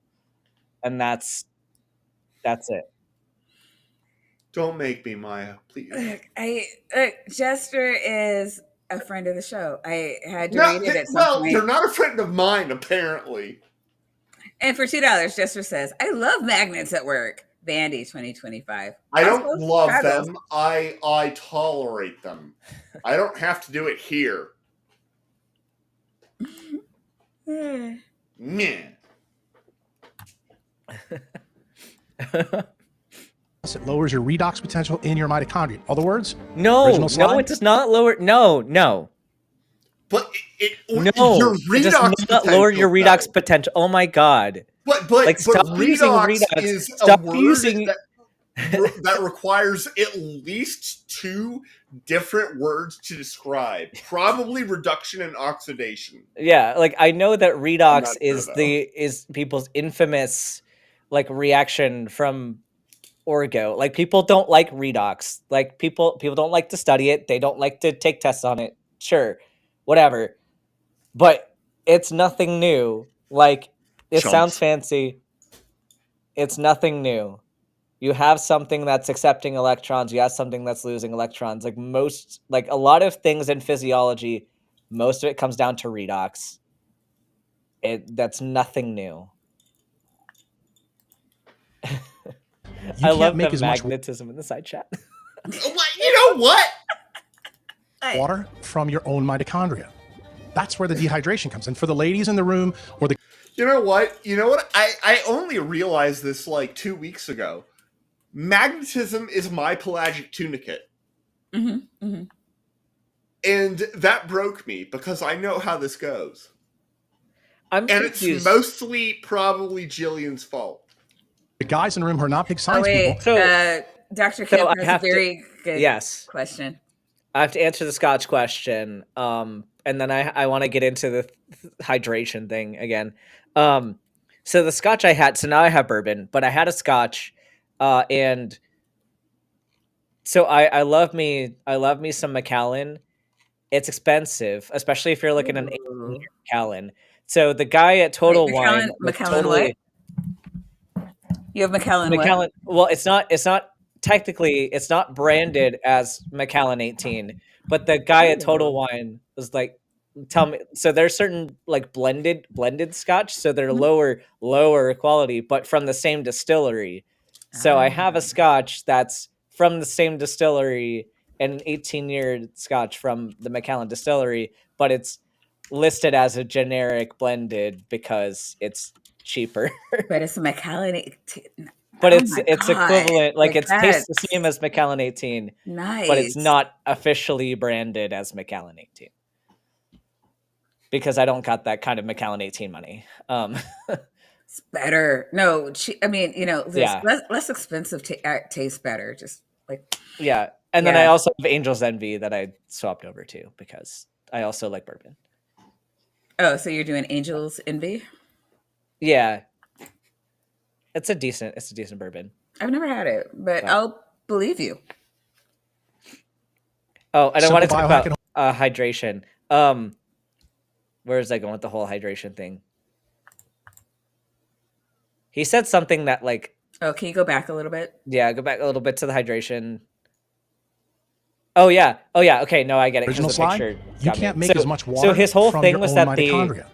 the mitochondrial water, so like the water from the mitochondria makes you dehydrated. So if I'm getting his claim right, it's that with this radiation, you're now producing more water from the mitochondria, and now that is dehydrating you, and that is absolute BS, because how much water is utilized at that microscopic level compared to the other processes in your body that use a lot more water. Like if you're dehydrated, it's not because of your mitochondria. Most likely it is because either you're not drinking enough water or your kidneys are dumping it. And there's one of those two things involved, or both of them. So the radiation is not like, unless you're under like ionizing radiation chronically to where your kidneys are getting cancer, Don't do that. you're not getting dehydrated because of the radiation. Like a normal amount of radiation that you're exposed to as a human is not going to fuck up your kidneys that bad. Also, if you're being dehydrated because of your radiation exposure, everything else has already fucked you. Like, you're done. Like, raw radiation exposure, Yeah. just that. Yeah. That's where the dehydration comes in. For the ladies in the room or the guys in the room who are not big science people, simple biohack at home. Take a piece of steak that you have left over, throw it in the microwave, taste it. What does it taste like? Shoe leather. Why? What do microwaves? What? Because being exposed to normal levels of light is the same thing as putting your body in a microwave. Does he not understand that that microwave is not ultraviolet radiation, and that it's a different type of radiation entirely? That's why we call it a microwave and not a UV wave. Yeah, it's a specific, like, microwave, like, literally is the term. Like, it's a whole range. Exactly where it starts and stops is one of those things that kind of depends on who you ask. I personally think microwave starts at 1 gigahertz and stops at I don't fucking know, because I don't really work on that part of the spectrum. But yeah, it's actual stuff, but it's not how light works. Like, These are not light, the same thing. Visible light. I mean, they are all yeah, radiation, but like, that's so broad. But I would say it's probably safer to be exposed to a regular dose of ultraviolet light with appropriate sun protection than to put yourself into a microwave. Yes, absolutely. There's a difference. I was going to bring this up. There's a difference in safety. There's a difference. So the thing about microwaves and like radar emitters, obviously not a thing that most people are exposed to, but like people who work at radar stations are exposed to them. And the physics is all the same. They can heat stuff in exactly the same way microwaves do. You can think about this classically. There's also a quantum mechanical explanation. You don't need that, though. You can think about it classically. A microwave causes an oscillating electric field, and that yanks water molecules around. Other molecules too, but particularly water molecules. If they're able to move, then a microwave will make them move more, and that heats them up. And most of the time, like if you were to break the glass on your microwave, which has those little holes, because those little holes will not let the microwaves come out because the wavelength is too big. But if you break the glass and turn on the microwave and put your hand in there, you might suddenly fucking feel your hand get super fucking hot, and it would hurt, and you'd yank your hand out. There's one part of your body that doesn't have that. There's one part of your body that can heat up, and there's no nerves there, and there's no blood there. And it's not like a bone. Like, bone is also that way, parts of it. And that's your eye. and it'll cook your eye, and it'll give you cataracts, and it'll cook it in very much a similar way to the way it cooks egg white. And you'll probably get cancer too. Yeah, probably you'll get cancer too. Yeah, Probably get eye cancer. You're just like a regular WebMD over here. No, I just like, it's one thing. I do know that eye cancer is a bitch, and you don't want it. Yeah, I recently found out that I have cataracts, and I like freaked the fuck out. I was like, this doesn't happen. So I ran over, to one of those centers that'll see you right away. Mhm. And I'm like, oh my God, give it to me straight. It's cancer, isn't it? He's like, I can't tell you it's not cancer, but it looks like a cataract. It's like everything about this screams cataract. I'm like this. But when I was trying to figure out what was wrong with me, I went on the internet and they were all like, cancer. So like cancer, you're too young for cataracts. Like, thanks the internet. Yeah, love WebMD. Love it. But I do want to thank Storm Chaser, Patrick Pineda, Beyond WX, who is our newest member. Well, he was our newest member. he was.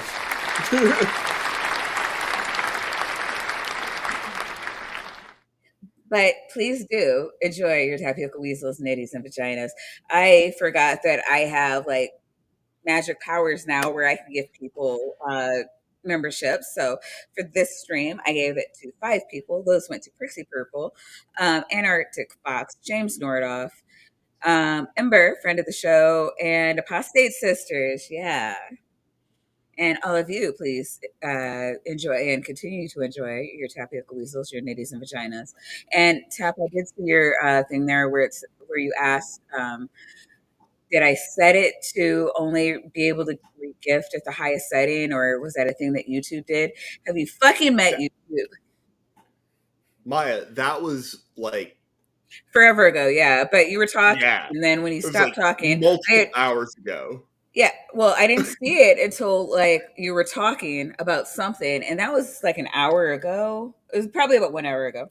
And then You pay attention to me more than once an hour? yeah. But then you stopped talking, and then ADHD, and then I forgot. And then when I regifted, I was like, hey, this will help me remember to answer his question. And so that little prompt that I put in my brain absolutely did that. So there's the answer to your question. YouTube.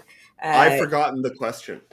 Fuckers be fucking up, I will see if I can get it to regift at the lower tier again, but that's not going to happen during this show. Well, we got somebody else gifted some memberships after you did. I'm getting down there, but like people do a lot of stuff all the time, and I don't know if you remember the one time when we were half an hour into the show and I still hadn't. Well, okay. In fairness, that was our the stream after our 1,000 sub show, so we had a lot of. And thank you, we love that. Never stop doing it, but. After that, I decided to like sparse. Sounds like a personal problem. I mean, it's our fucking show. What the fuck? What's wrong with you? I'm a bad person, Maya. I'm just not very smart. Okay. I know. Like you got a whole play button just sitting unplayed. I can't find it. It's. I put it in the microwave. See, and God damn it! Here's some. Stop it. Get some help. Okay, that's fair. I deserve that.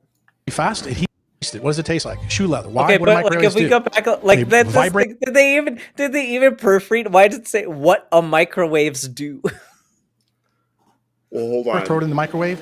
Taste it. What does it taste No, like? go Shoe back a leather. little bit. Why? Go What do back. microwaves Yeah, do? There we go. Yeah, what a microwaves do. What a micro like that's English.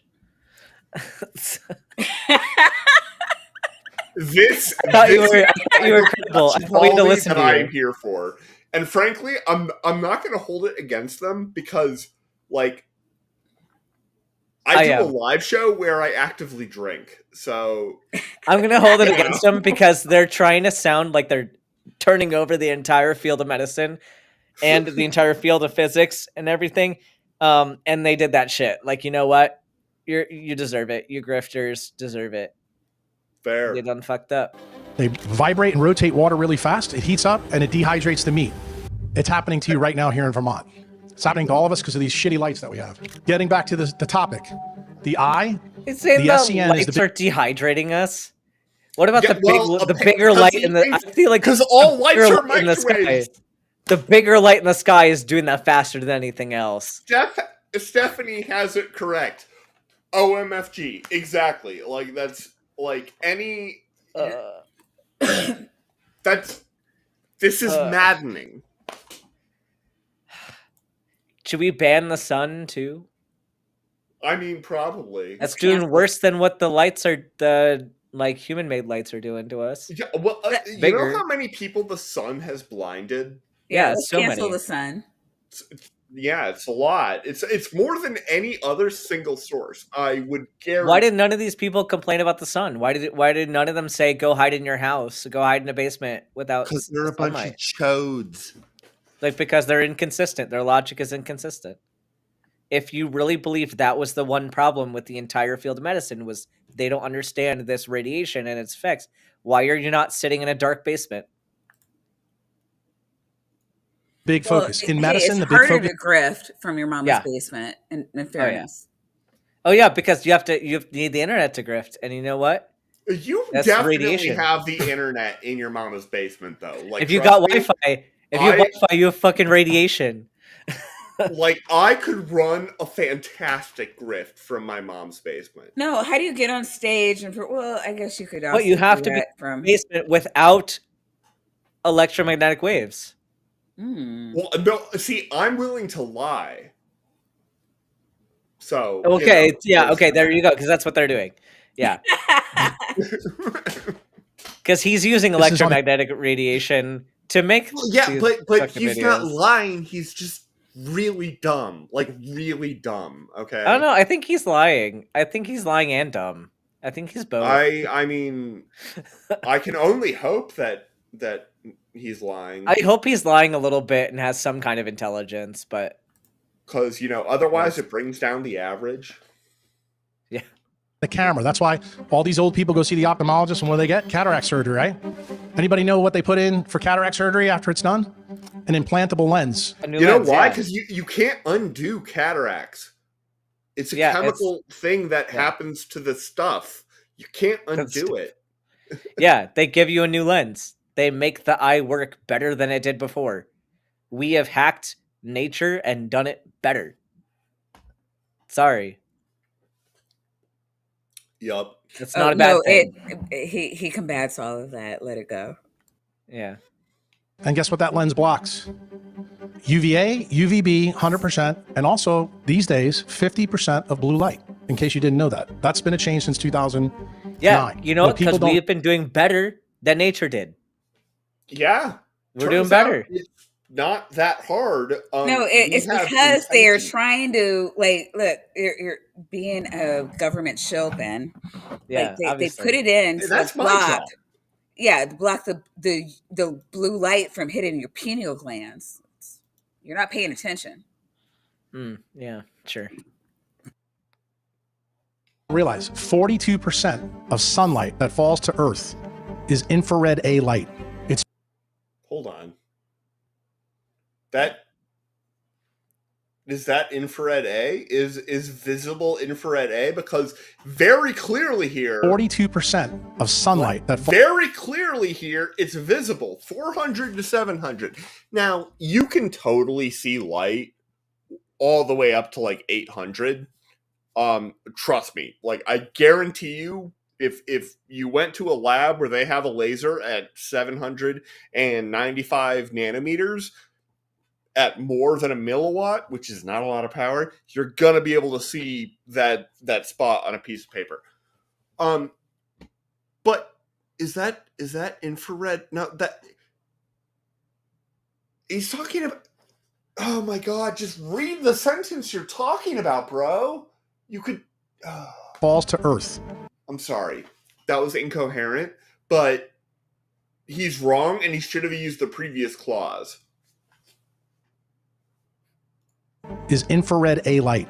It's balanced all the time by blue, okay? Especially when the sun rises. What? I hate you. Now, This is a side picture of an eyeball. What you need to know, and this goes back to physics, in case you don't, blue light bends the most by gravitational lensing. It turns out... God, holy shit. Okay, nobody's eyeballs works by gravitational lensing. What, are you saying he's lying? I'm not sure he has enough comprehension of the topic remotely to be accused of lying, other than in the general sense that he knows that he doesn't know what he's talking about. So yes, he's lying. But In that sense, yes. He's a neurosurgeon who specializes in physics. Yeah, by default, he's smart. Yeah. I bet he knows magnets too. What? He says he's a I'm magnet a physicist who specializes in physics. So by default, I'm smarter. This guy's a fucking idiot. Boom. But he knows magnets. He knows magnets. I'll stab you in the eye, and I actually probably know them better. You gotta stop. What do you call it? Threatening the guest. We've talked about this. I feel like Hey, you know what? For $2, the sinister purpose says, do magnets have something bilayers? Phospholipid bilayers? Thank you. I don't know. I'm not the magnet expert. I mean, I said I was. A magnet question. Is it? It's a magnet question. It says magnets in the question. It's a magnet question. Oh, okay, yes. It's a subject. But phospholipid bilayers probably don't have.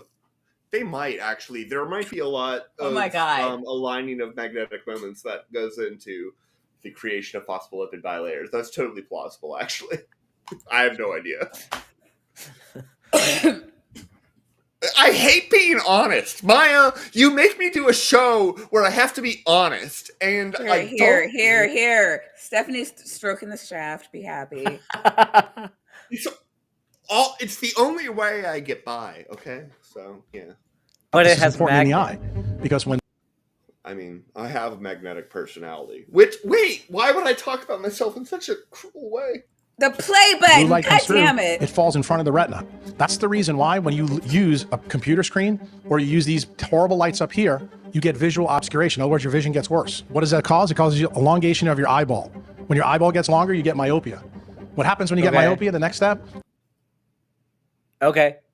Is you get retinal detachments. What's the end result? Acute macular degeneration. It's a risk. Not everybody with myopia gets retinal detachment. The risk increases the more myopic you are. Myopia is nearsightedness, right? Yeah. Yeah. But you can also fix a retinal detachment. It's a really sucky procedure, but we can fix it. So I think the chat knows a lot of people who are nearsighted. I don't think they know a lot of people. Exactly. I don't think they know a lot of people who have had retinal detachment. Yeah, I know one. I mean, it's almost a separate, they're not necessarily, they're not really related. It's a separate condition. Yeah.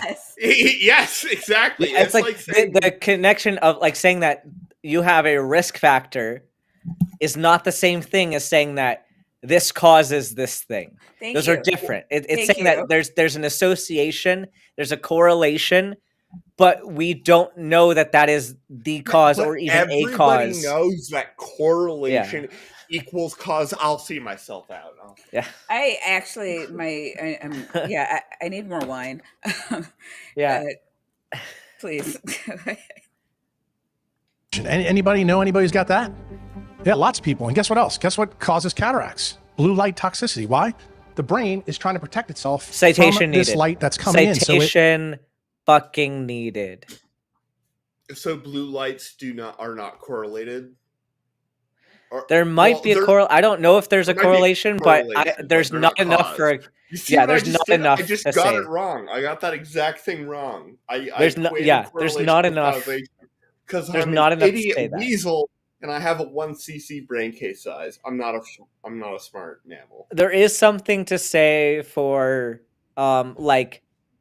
having different screen distances. Like if you're spending all of your day reading something up close and then you're not using your eyes to see far away. I have noticed that. you can change your ability to adjust because that is a muscle activity that happens, like to change the shape of your lens. So it's like, it's similar to if you're not working out enough, like you're not going to retain that ability to do the same activity. So if you're, yeah. I've and so it's good. spent, like, Yeah. I've spent, like, I've woken up and I've spent all day lying right there on my bed on my phone reading Harry Potter fan fiction because I'm a classy person. I'm very classy. Okay? And I spend all day reading it at this distance from my face, and then I get up to do anything, and literally shit that is 5 feet away, let alone 5 meters away, difficult to get into focus. Yeah, so it's some muscles you got to use, and like it's good to vary your distances in your field of vision, but that's not because of the blue light of having a computer or a screen there. It's because you're not using your muscles actively as much, and you need to use it or lose it, just like any other muscle in your body. So it's not magic. It's not whatever the fuck he's saying it is. What it is definitely for sure is aliens. Just saying. Oh yeah, It's always definitely. aliens. Aliens with It magnets. makes the lens. Okay, did DC rate us, or is that what happened? I don't. Well, don't think DC so. was streaming earlier, but Yeah, Ellen This and is I what were she in her started chat again. when Ellen and I were in her chat when I was getting ready for the show, but I'm not sure. If you, DC, if you did, thank you. If you didn't, totally cool. Not an obligation. I just don't want to. I want to give people credit because I see like her and then a couple other people be like, hey, and I'm like, oh shit. That's because we're awesome, also. Oh yeah, we are totally awesome. But And so is DC, who has gifted us 5 more cultists, and those went to Chris McDonald, Palm Dad, Brojo's 420 Cafe, Mr. Shadow Kitty, Wig. All right. Thank you so much, DC. Also, DC will be coming on the show, I believe, on the 19th. 2 or weeks. something like that. Yeah. So really looking forward to that. I don't know if I've met DC yet. You're gonna meet DC in 2 weeks. Yeah, right. I'll make sure to tune in to the show. So this doesn't happen. Sorry. Guys, we got to let them know that they have to enjoy their tapioca weasels, their nitties and vaginas. Everybody always enjoys their tapioca weasels because I'm perfect in every way. But why is it important to a mitochondriac? Well, it turns out in about 2003, 2004, through 2009, we had some really cool researchers that found out. Well, hold on. In about 2000. Okay, so this is 2003 to 2004, which means this is 1 year, which means the unit of this grid is 1 year. It's inconsistent measurement. Now, if you add 3 more units to get to this point, do you get 2009? No, you do not! Again, this is why you vet your images and you make sure that's actually the image is communicating what you want it to communicate. It could be a log scale. They mislead you. But this is how they mislead you. This is how they convince you that it's saying one thing when it's not. Sorry. 2003, 2004. Did me opening my new bottle, like, what was it? It was just like, I don't have enough alcohol to have this conversation. I love it. What it did with this image is that actually you have 1 year and then someone took a magnet and extended it out. They magnetized it. They magnetized and then took time. the years. Yeah, and then they changed the scale with the magnets. See, I can do this. I can do this magnetology thing. I'm good at it. Well, that's not a thing to be proud of. Well, that's because I'm just you're saying bullshit. Well, yeah. according to Blessed be He, that's because you're a real doctor and therefore good at everything. Yeah, Sorry, yeah. I don't know why. You're just trying to ruin the show.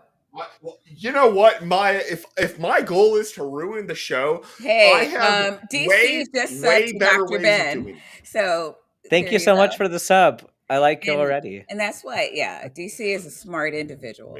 I'm going to try to get my other show, like, I've been less consistent with that since the move and the holiday and stuff, but I'm going to try to get Medical Myths back up. Oh, that'd be great. But yeah. We'll do it. it's less funny than our show, but you all, unlike our show, you always get very sound advice. I'll just have to time it right after because Bree goes live in the other room, so I'll have to time it for after Bree's show. But what do you call it? Not that we don't know. I mean, not that we do bad science. It's just sometimes we sometimes. Well, your show is for laughing. Right. Yeah. And sometimes there's nothing to like. Okay, when we did our Jordan Peterson stream, it's just like I really want to like show off my field and give you good psychology, but like he's not saying anything. Like I don't like this is just his opinion about how life should work. Like I don't know what to do with this. And he's a bigot. Holy shit. Everything was like transphobic, sexist, misogynistic. Like it's just holy shit. Everything. Like all of it. But yeah. But you are always on point with medical information. Subbing to Dr. Ben is a solid choice. I hope you enjoy it. Through 2009, we had some really cool researchers that found out there's another opsin in the eye. And that opsin works with the retinal ganglion cells, and that's called melanopsin. Melanopsin is the hormone that runs the central retinal pathways in the eye. And it turns out they're really important at nighttime, and they link to melatonin, but not in the way most people think. The fovea is where the rest of the... Because, you know, I had a strong opinion on how this chemical interacted with melatonin. But apparently I was wrong. How dare I? He's going to get into some weird third eye bullshit. I see this coming. It's going to pineal gland weirdness. Yeah. But before we get into weird third eye bullshit, Jester, Lord of Nothing, for $2 says, what is a magnetron and why is one in my microwave? I don't know a good answer for that because I'm a good magnet-fearing. Wait, no, that means magnets are gods. Fuck. I fucked up. Visual light spectrum fall, and it falls... Oh my god, I'm not giving more than that. Sorry, Maya. Right here. Why? That's acute vision. That's your camera focus. That's what the ophthalmologist all pay attention to. They don't pay attention to this. The only ophthalmologists that do, you're going to hear about later, are the Japanese guys, who are the guys that I talked to 3 months ago. They've been on this way quicker than our American counterparts. But here's the key. I'm going to make a very controversial statement now for many people in this room. Central retinal pathway energizes everything distal to it. So let me explain it. What does that mean? Okay, what if distal, what does that mean? So if distal is anything farther away, so like my fingers are distal to my elbow. It's all relative to the center of your body. So anything that's farther away from the center is distal. Anything towards the center is medial. So what they're suggesting, and like, saying that the energy. So the energy, they're saying the energy goes into the fovea and then like radiates out from that, energizing everything distal to it. Like, I'd have to review some of my more like optical science and all that. So like there's probably a grain of truth to what he's saying with how signals propagate. Not optically. Signals only propagate optically through literally transparent stuff. The only place where I was saying like from the retina to the optic nerve. I don't know exactly if what he's saying, because I know the light goes into the back of the retina, and it hits the retina, and then it hits I've always thought of forward. The retina as being kind of like a splayed out end of the optic nerve. So it does work. If you're saying distal, it does make sense in that way. Like if it bounces off the back of the retina, so it hits that first, and then moves more superficial, and then moves towards the optic nerve in the way that the signal propagates. Yeah, so the way I think it works is that it comes in through the lens of the eye. It propagates through for the record, again, not medical doctor, so yeah. But it propagates through the clear stuff, the clear like jelly of your eye. It goes through a layer of tissue where like the blood vessels are, because we're not well designed, it turns out. And then it hits like the rods or the cones. And then the photon and the light excites a chemical reaction, and from there it becomes an electrochemical impulse that then goes to the optic nerve and eventually back to the brain. I think so. It goes like from the very back. It does travel superficial a couple layers, like through the It's not like the photon signaling at that point. It's just has to nerve go through a bunch impulses of at that shit. point. It's actually really annoying. Yeah, and like it does go forward and then go to the back, like go to the optic nerve. But it's not like if you're saying that it energizes everything distal to it, like it not necessarily distal but more superficial, which I guess technically would be distal in this case. So yeah, you can play with the words that way, and sure, it does energize as it propagates, but it's not. This isn't as groundbreaking as he's saying. That's just, this is how we know that the eye works a little bit backwards in the propagation before it gets back to the optic nerve. Which, like, I'm not going to fight him on that necessarily. It's just where he's going with it, I will. Oh, I mean, feel free to fight. This is what we come here for. Also, Al, I think, went to sleep. So we do appreciate your patience, but I think the bingo's not being flagged tonight. Yeah, it's probably just play as you will. We do not have anybody currently manning it, as far as I know. That would normally like be my job, but I'm exceptionally lazy. Like, you don't understand. Yeah, I'm kind of busy doing everything else. Yeah. Don't think there's like a whole bunch of layers here in terms of like vertical pathways versus horizontal pathways.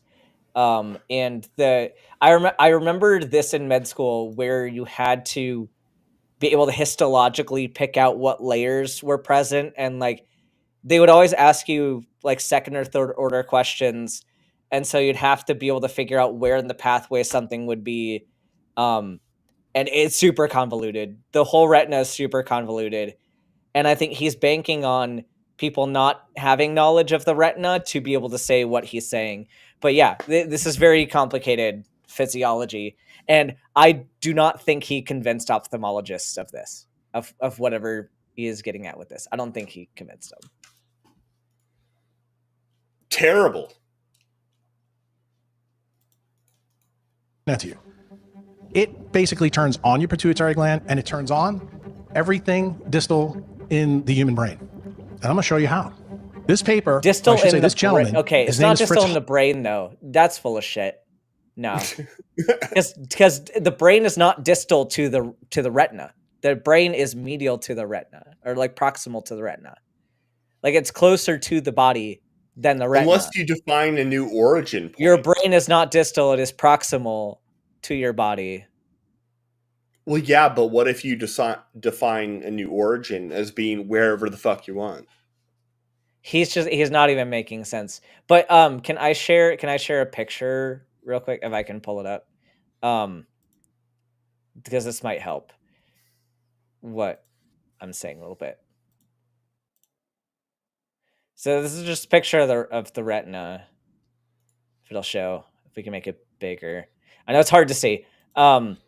But there are a lot of layers to the retina. Oh no, close. Okay, so you have the light will go from the outside in. So like the outside here at the top is the inside of the eyeball, and then the back you see the rods and the cones. So the light will go from the outside to the rods and cones, and then move upwards like through these different cell types, horizontal cell types, bipolar cells, and then it goes to the retinal ganglion cells, which are the most superficial. So at the inner surface of the eyeball, and then that's what gets sent to the optic nerve. It's super counterintuitive in that way. But like that's where, like at best, if I was charitable and gave him this piece of information, sure. But then he said that it's like distal, like in the brain. and then he was off in who knows where. So, but hopefully that clarified things a little bit. Okay, interesting. Holwich. He was an amazing cat. He was an ophthalmologist in Germany. He was born in the 1920s. He happened to live in a time where we didn't have intraocular lenses. One of the things that he noticed is that when he saw people with cataracts, he would cut the cataract out so that they could see. And for those of you who don't know, this is what happened to Vincent van Gogh. You know, when he painted haystacks, the reason why he painted them in all different colors is because when you take a cataract out and you don't... Sorry. What? Oh, wait. Whoops. I did not mean to do that. There you go. put a lens That's a little in, you can graphic see for UV. me. In case you didn't know that. So it's because when you take a cataract out and you don't put a lens in, you can see UV. In case you didn't know that. So that I don't buy that. I did not know that. It doesn't. I don't buy it. Citation needed. You can see UV. Citation needed. It's not a good thing. By the way, if you can suddenly find yourself seeing UV, like that's probably a symptom and not a perk. But I don't see how the lens would mediate like that sense. Like Maybe because, it's made out of quartz, man. well, because the lens is meant to like focus the light. It doesn't change the wavelength of light that you see. That would be a difference in rods and cones, right? So the reason it wouldn't work for UV normally is that it would absorb UV, which is true. Okay. Like most materials that we use to manipulate like visible light don't work in the UV. It like just UV light is absorbed strongly just by air. It's one of the reasons we have a lot less skin cancer than we would without, air. But we also have a lot less would suffocation than we would without air too. But would the other fluid in the eye absorb as well, though? Like, would the removal of the lens be enough? It depends. Potentially. So that's where I think we need a citation from him. Oh, like, absolutely. Could it be possible? Well, I mean, for sure, 100%. Yeah. Always a citation is appreciated. But this is Bad Science Sunday, Dr. Ben. Like, what? Yeah. I don't know. I'm a physicist. I don't even cite myself. That's the reason why haystacks has all the actually. Huh? You do from time to time, actually. Well, yeah, but normally you're yelling at me to press the play button when I Oh, do yeah, that, you can press the play button. That's totally different fine. shades because he was able to see it in so many different colors as the light changed. Well, it turns out this doctor actually practiced medicine in a time that we could never recapitulate now. That's why sometimes looking back is a good thing. And I started to look. Because everything gets better as this dot goes further back. Like just past 1950. I believe he believes that. I mean, Yikes. I would totally want to live back then when my multiple spontaneous pneumothoraces would have just been like treated by bloodletting or something. Yeah, you would have really right far back. In fact, as a neurosurgeon, these guys, especially Cahal in 1891, he's the father of modern 1890 neurosurgeons clearly had it all together. Like, wow.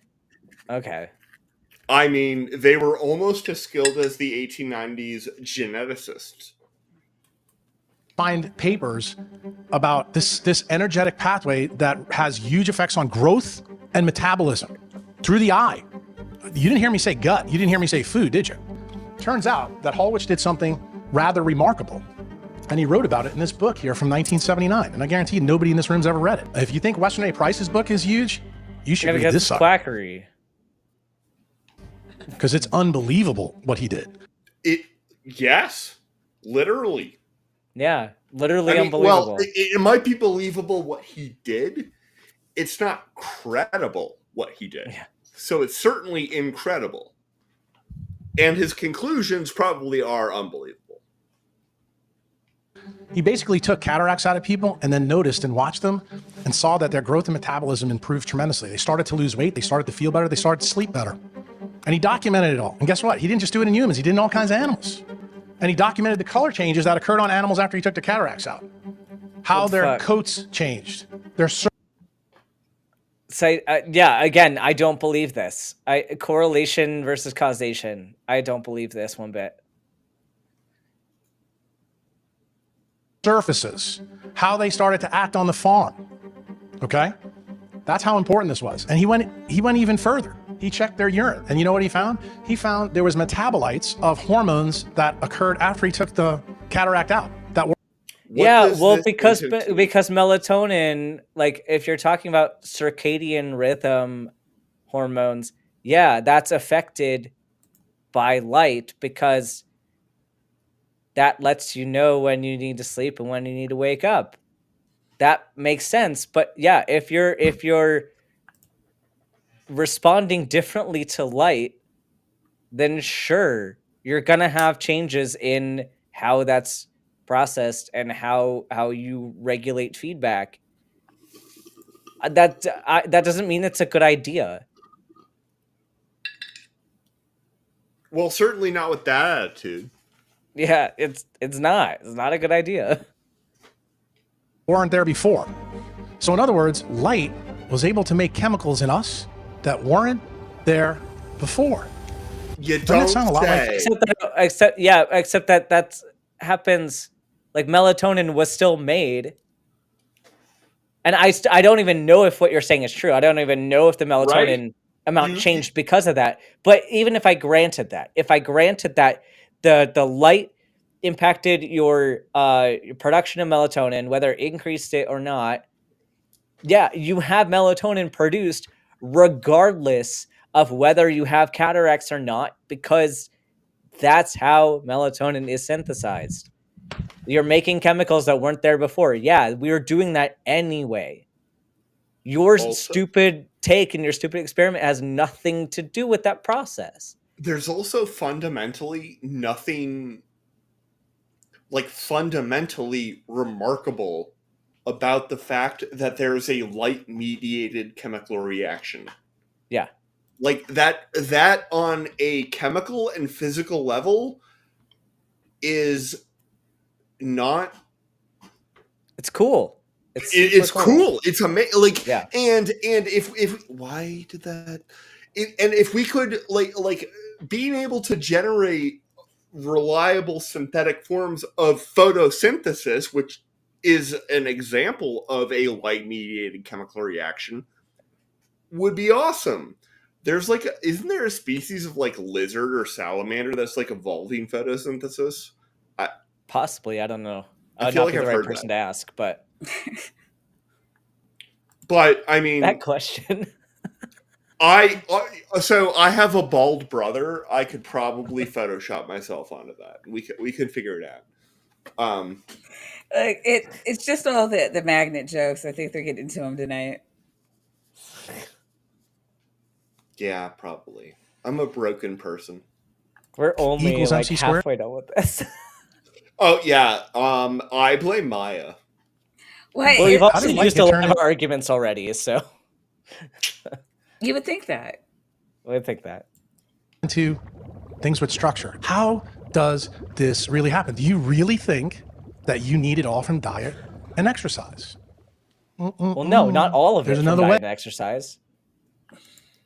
All Some of it, yes. Hey, most of the ophthalmologists I talked to 3 months ago didn't know a damn thing about Fritz Hall. They stopped responding to his emails. That's why it was 3 months ago. And he was an ophthalmologist and well published. And the crazy thing is there was another guy that you're going to learn about a little bit later named John Ott. And you know what he was famous for? He was Walt Disney's animator that did time-lapse photography. This feels like it's going to get Nazi adjacent. I'm just saying. Possibly.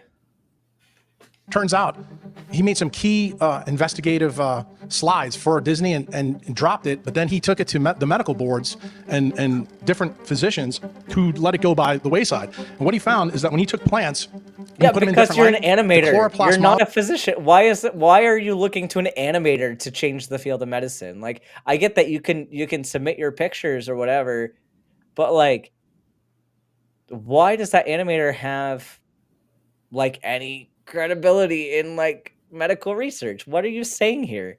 I have so many questions for where did this guy thinks people get authority from. Yeah. I'm pretty sure he think authority comes from his ass, but Yeah. I could be wrong. Just whoever he wants to believe. That's who is credible. Whatever, Okay. whatever makes the grift work. Yeah. And I have been looking for Pragmatic Crystal's membership thingy. Could not find it, but she is. I'm just gonna call it remembered because I'm so used to Twitch where it's like you resub, and then I want to translate that over here where it's like, and I'm just like, well, yeah, if you resub over there and then you remember over Oh, it's a here. membership milestone. That's what they're called. No, it's remembering. So yeah, Pragmatic Crystal has remembered for 9 months. Spooky Bed Hair has also remembered for 9 months. So they are returning cultists, and we do appreciate that.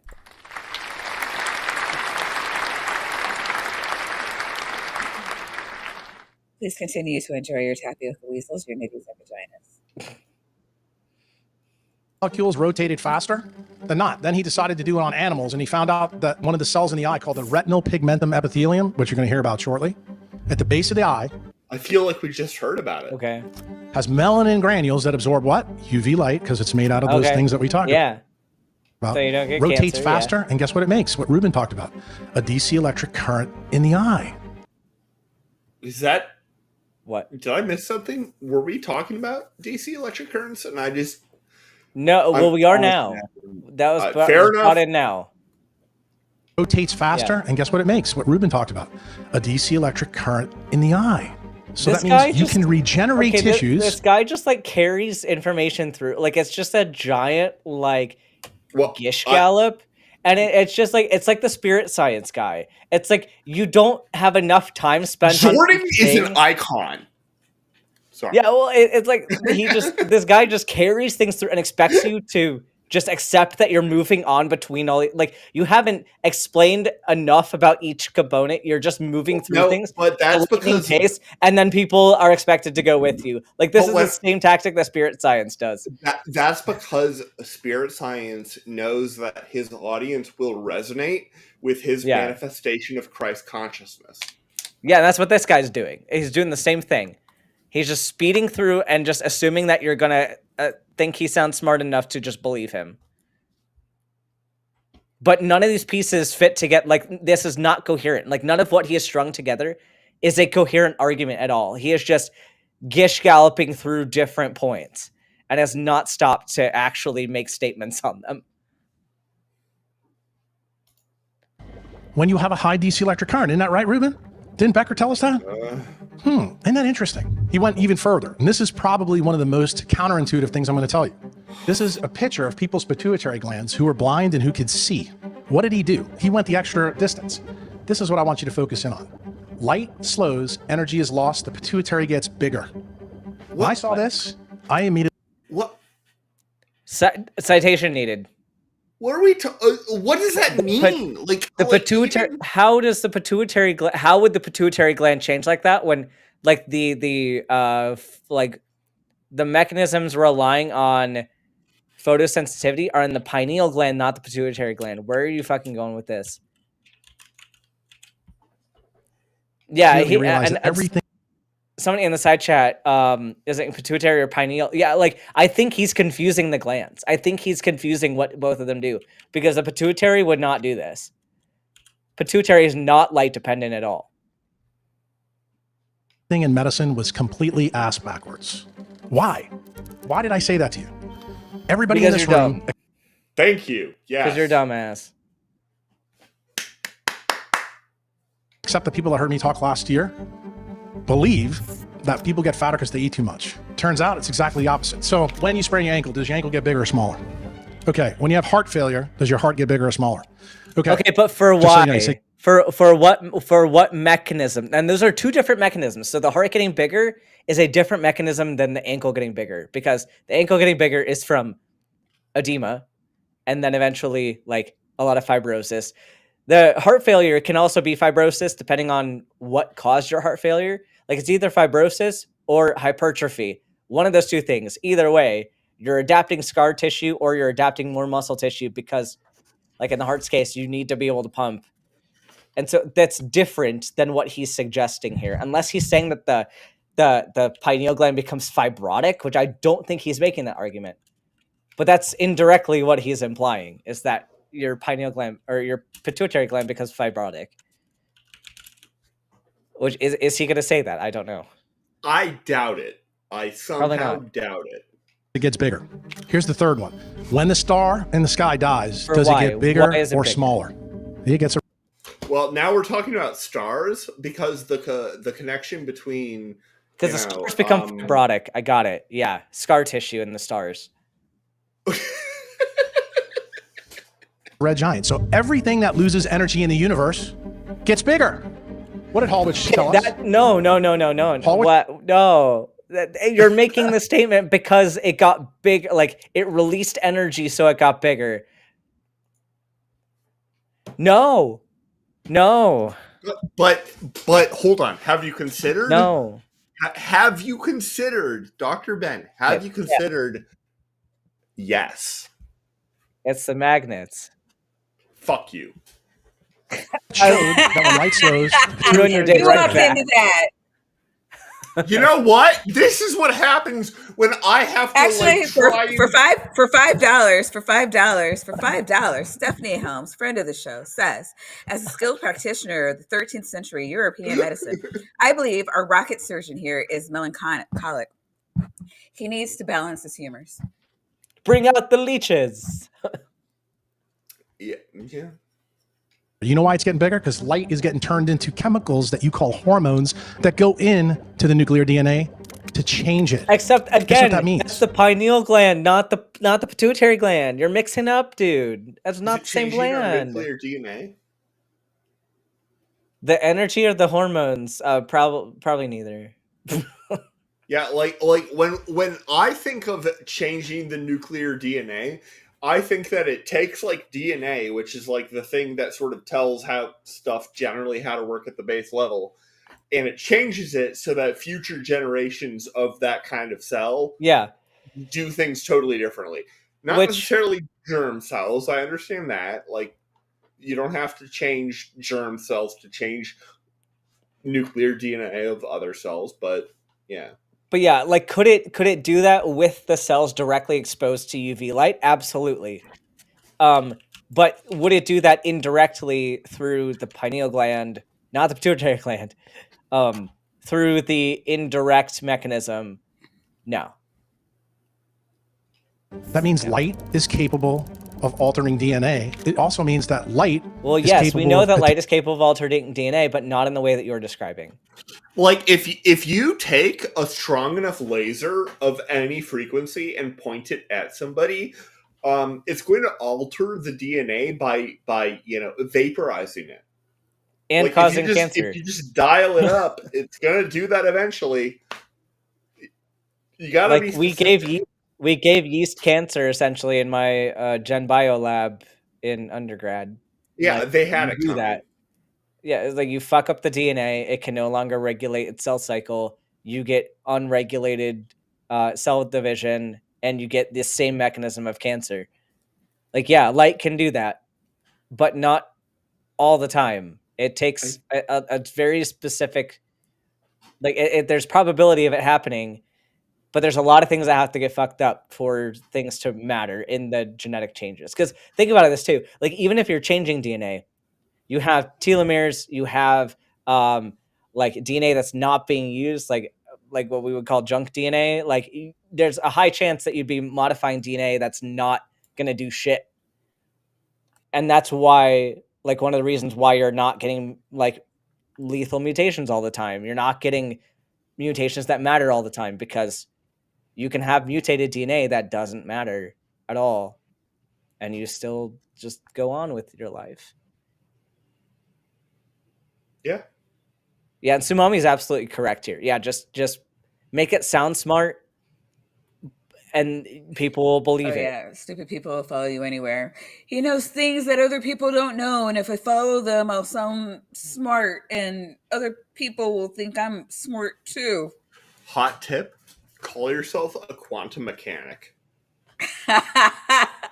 Quantum magnetologist. I didn't I say like that.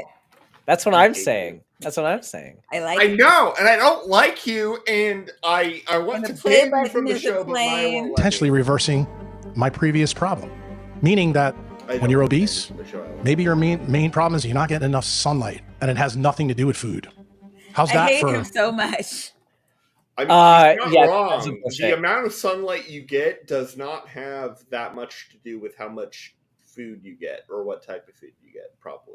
What? I mean, you do need vitamin D. You do need to Sure. get that. It's easier to get vitamin D by going outside. It's good for Yeah. you to go outside, but it's not going to counteract anything that you're doing with your diet, and It's not magic. multiple lifestyle things matter. Yeah, And no, that's just it. 100%. And genetic. It's Especially not when just you're lifestyle. Like, Yeah, sure, but you can't have ice cream for dinner every night and correct. get like more sunlight and expect to stay thin. Correct. That's all I'm Yeah. saying. But some people will. Look, what he said was maybe the food that you eat has nothing to do with how fucking fat you are. And while there are some people that have medical conditions for which that is true, it is not something that you should be telling the general public to adhere to generally. Yeah. yeah, I mean, and I want to point out for Steph's comment. Yeah, it's non-coding DNA. I'll still occasionally use the term junk DNA because that's what people recognize it as, and it communicates the same thing. But you are correct. Yeah, A I shot. think most people are somewhat familiar with. I mean, people who understand DNA or understand junk DNA. I don't. I'm pretty sure it's not common knowledge that that they've changed the term. Yeah. Shocker. That's what Fritz Holwich taught me.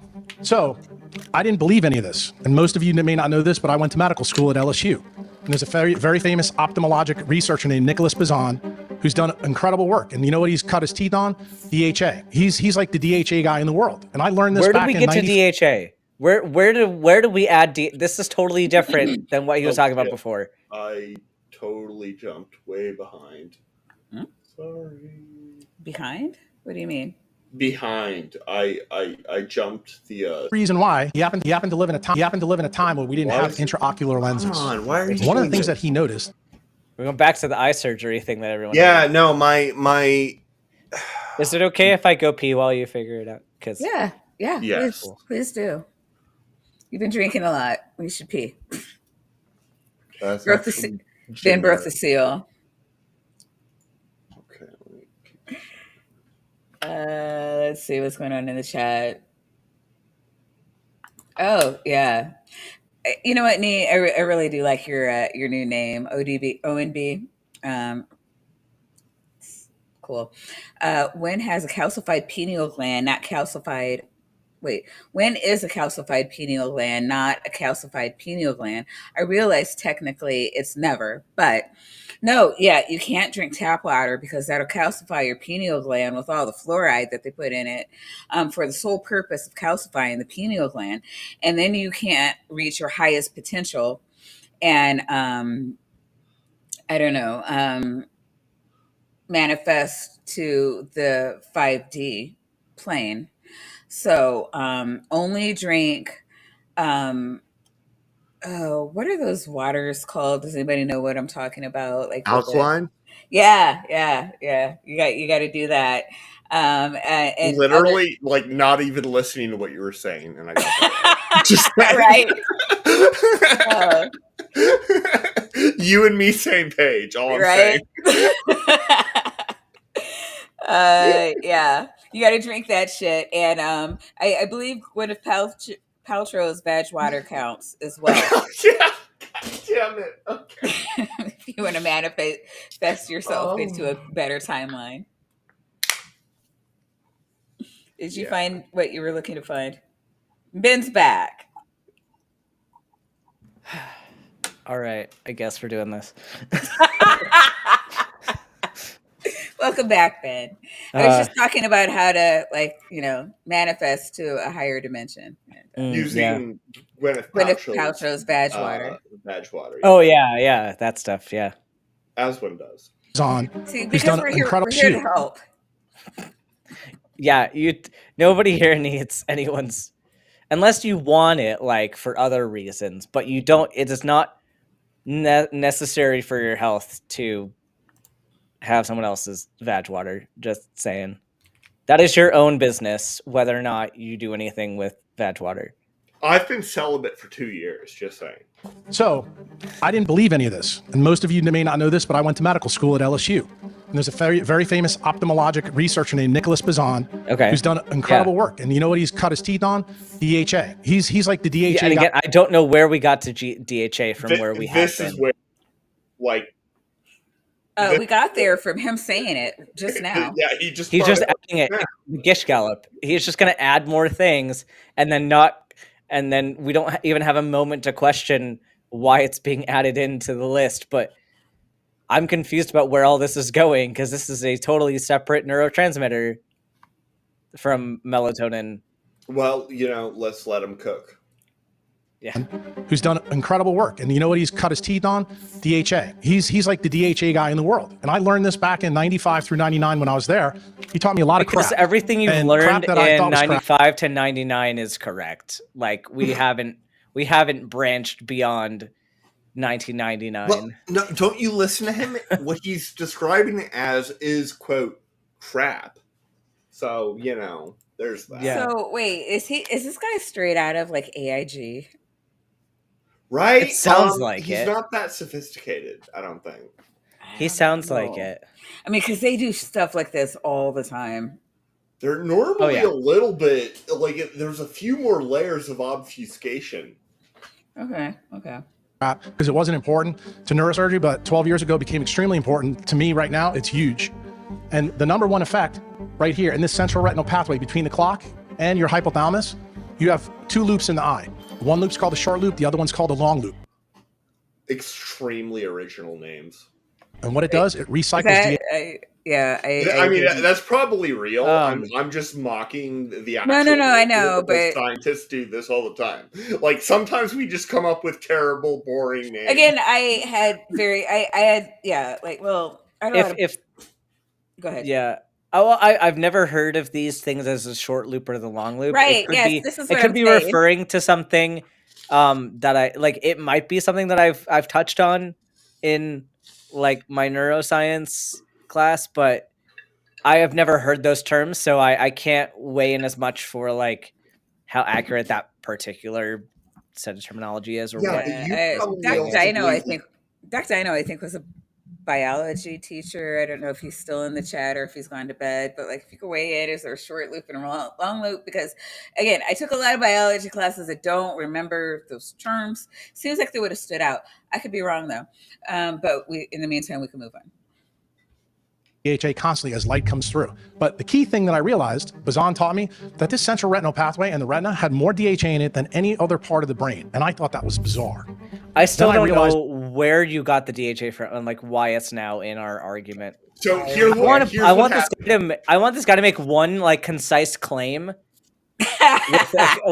like set it up. I'm not a super big fan of like going to formal logic for things, but like just put it in a fucking syllogism so I know where your point is. So here's what happened, okay, Dr. Beck? What this guy did was he stood up, he put his legs like further apart than his knees, okay, and then he reached around and went, oh no, just pulled it right out of his ass. That's what he did. Yeah, it sounds like it. So, we are a proud people. Is why. When I started to learn about physics, remember the I hate you. Guys who came out with GPS devices, Garmin devices?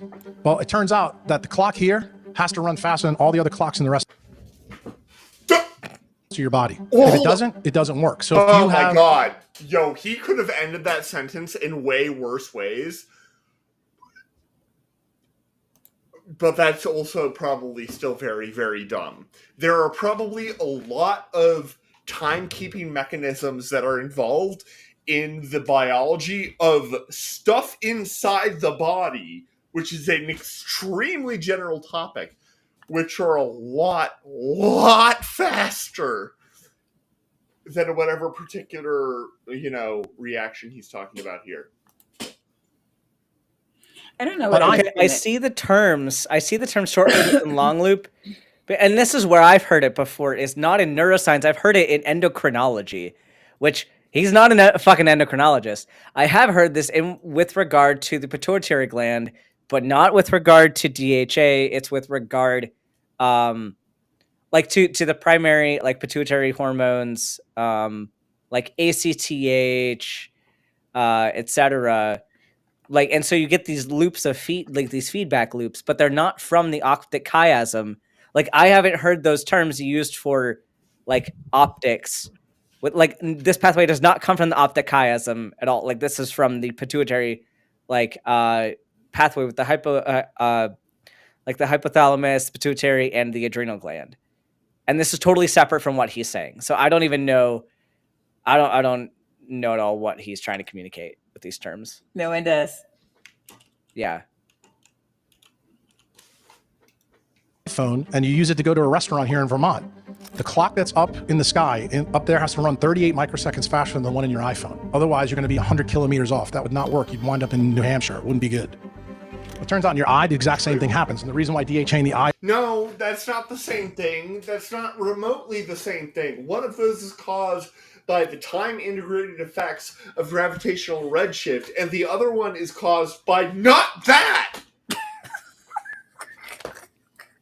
What if your eyes were floating orbs in space? Still, this effect would not be caused by that. No, it's and if so you different. Detect it, then you've got a very awesome experiment. Like that would be state of the art. We do have apparatus that are capable of detecting gravitational redshift over hundreds of micrometers.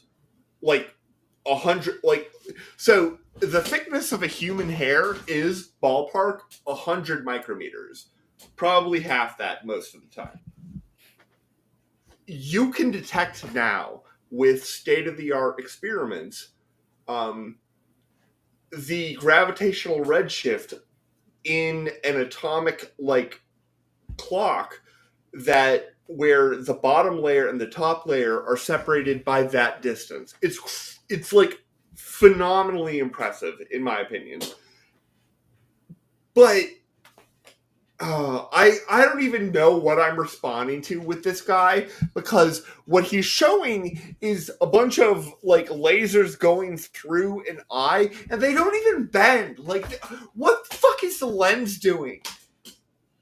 A lot of people want you to explain all this through the magic of the whiteboard. Let me go grab my magnets. I hate you.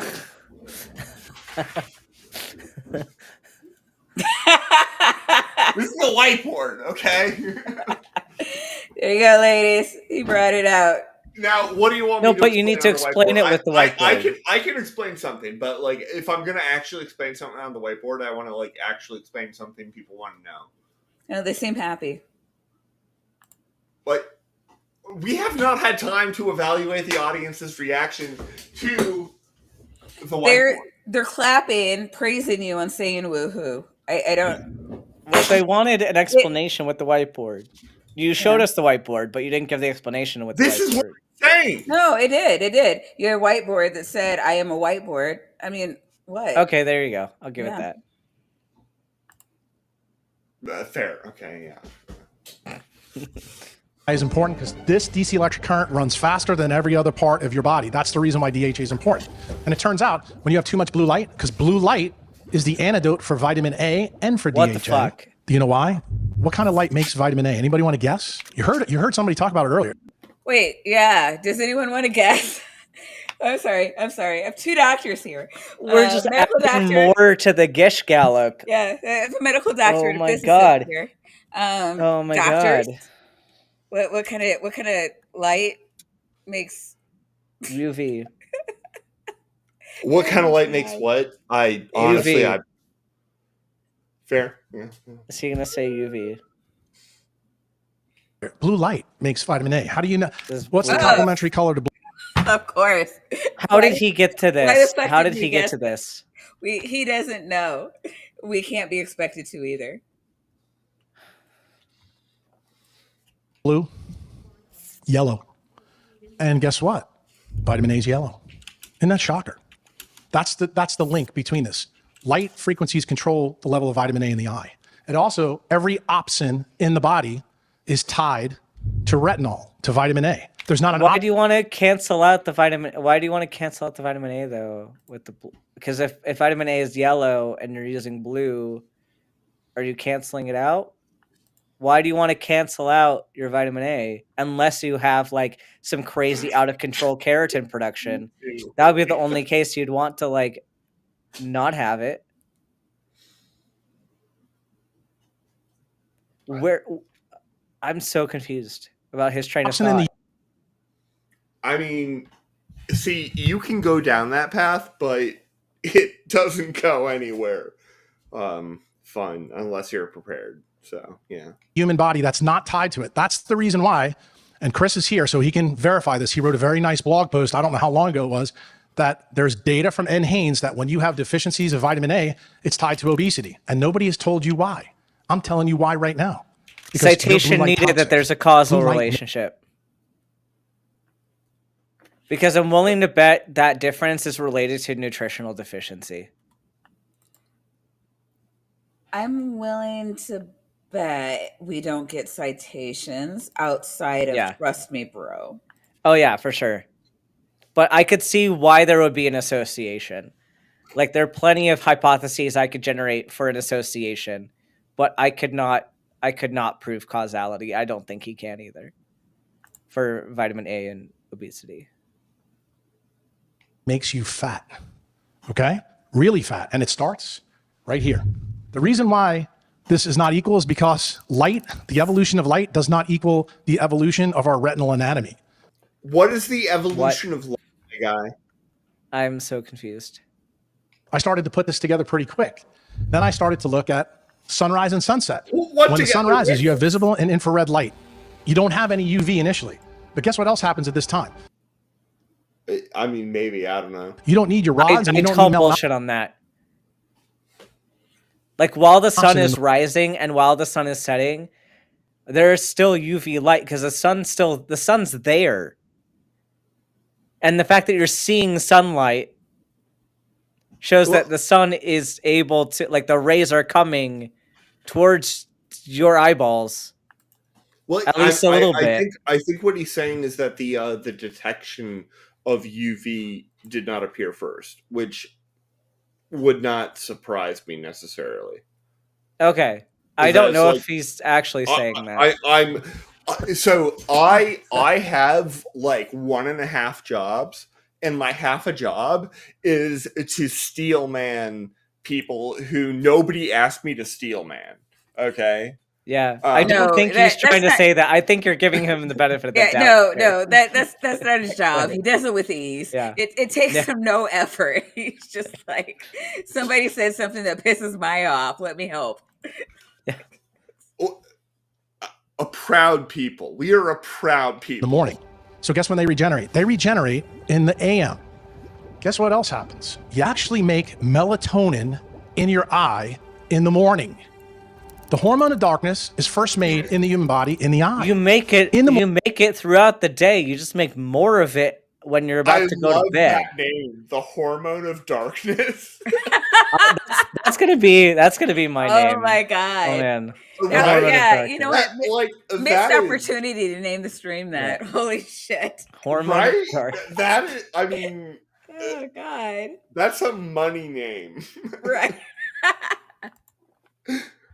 And I can't claim that was our idea. Like, this person said it. Like, hold on. He happened to live in a time where we didn't have intraocular lenses. And one of the things that he noticed is that when he saw people with cataracts, he would cut the cataract out so they could see. For those of you who don't know, this is you just keep wanting to make this Maya watch that surgery over and over again. I know, like, because Yeah, I know. It really does like kind of make my stomach turn. But I'm just sorry. like, Need to reconstruct your AM to fix your real problem. And that was what I had to do to my surgery schedule. That's why I stopped operating at 7 a.m. Started all my cases at 8. Sorry. This is the where key, we folks. Blue light that's man-made is absolutely destroying us, and it affects the way your mitochondria can handle electrons from food. That's where the food story comes in, because the more those respiratory Let's proteins skip get forward, stretched out, but I don't think it we doesn't missed matter. much. Honestly, I don't think we missed much by going forward. Fair enough. yeah, What you mean? seriously. You're going to have a problem. You have to shrink those respiratory proteins closer together so they can do what they do. The laws of nature. He did not are prove his subject point to at man's all belief. in this video. None of it related. It was all like random pieces of information What was the that point? he bullshitted. And yeah, he never proved it. He was like, this is why I moved my surgeries to 8 a.m. instead of 7 a.m. But like either way, you're still gonna like if your circadian rhythm is the way it is, you're still gonna get the same like ratio of melatonin production around the same time. Like that's I agree that people should sleep longer. Like it's good for you to get more sleep and not work as many hours. But what he's claiming isn't true. Like that's not the reason why you should be able to sleep more hours. They're not subject to man's experiments. It's a pretty powerful statement. And you may think it's, I should say, obnoxious. I don't think it is, based on what I showed you. Why? Because now there's researchers out there showing you that it really does begin. You didn't prove anything. I mean, you proved your nothing. standards are extremely high.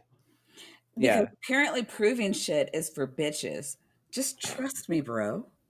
Yeah. This is basically how I, try and convince people that like I'm, a real weasel doctor.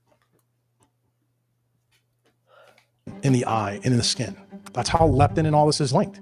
And the cool thing about this, my prescription doesn't cost you a goddamn thing.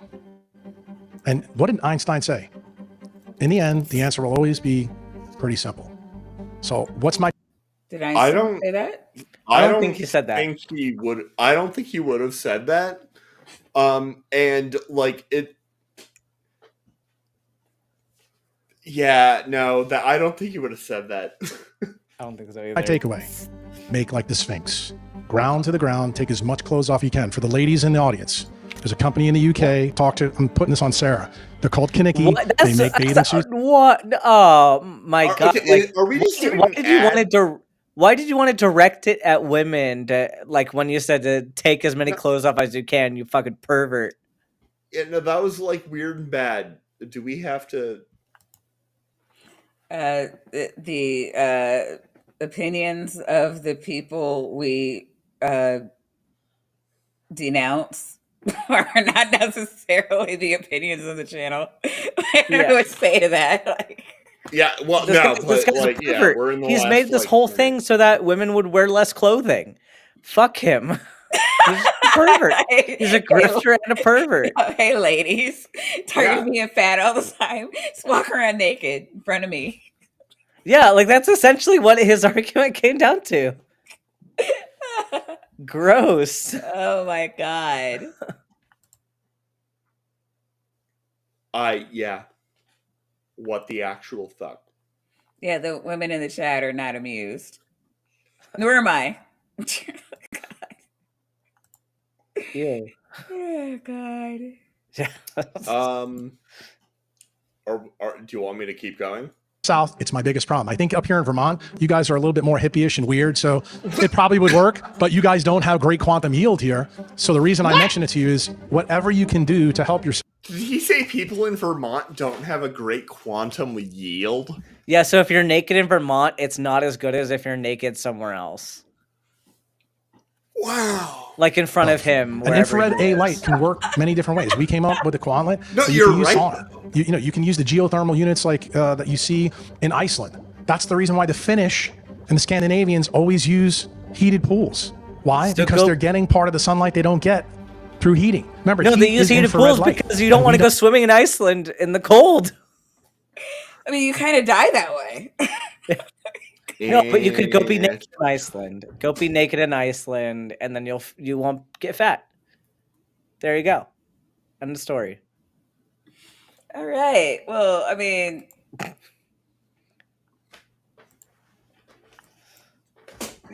are you happy now, doctor? I'm always happy. No, because I've mentioned magnets several times this stream. You've seemed very unhappy several times this stream. Yeah, you know what? yeah. I try to move on from things and be like a nice, heartwarming individual, and you bring up prior. Stop it. Get some help.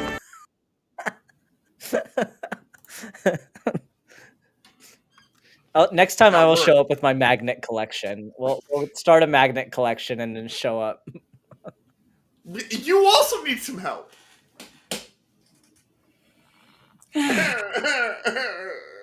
All right. Well, it looks like we're going to let him cry for a little bit. And Dr. Ben is going to tell us who he is, where he is, and awesome. And what he has coming up this week. Year. Yeah. So I'm Dr. Ben again. So I'm in like a transitional gap year between intern year and the rest of residency because I'm changing specialties. So in the meantime, just working as a GP essentially, but also doing stuff on the interwebs. So I have my own channel, which I've been less active on because I moved across the country and then like the holidays and stuff, and I got to get back on a more regular schedule. But my YouTube channel, Dr. Ben Hamilton, you can find Medical Myths is my primary show over there, just focusing on medicine in the media and what people get wrong, kind of what we did here, but a bit less silly. I did one on chronic Lyme not too long ago, did one about carnivore diet, some others like big media things. Have you done breatharianism? I haven't, but it's on the list. I do know of it. I don't think I've done a show on it yet though. But would you? I mean, I'm pretty sure you could wrap up your opinion of it in a sentence. I may have done one a long time ago on it. I'll have to look back because I think I did at least a partial thing on one. But is that the one where like you get the nutrients from the air that you breathe in? Yeah, there's nutrients from the sun. Yeah, so everything you need. You're trying to photosynthesis. Yeah. Basically. Yeah. No, it's not real. Don't do that. Yeah. That's what I was looking for.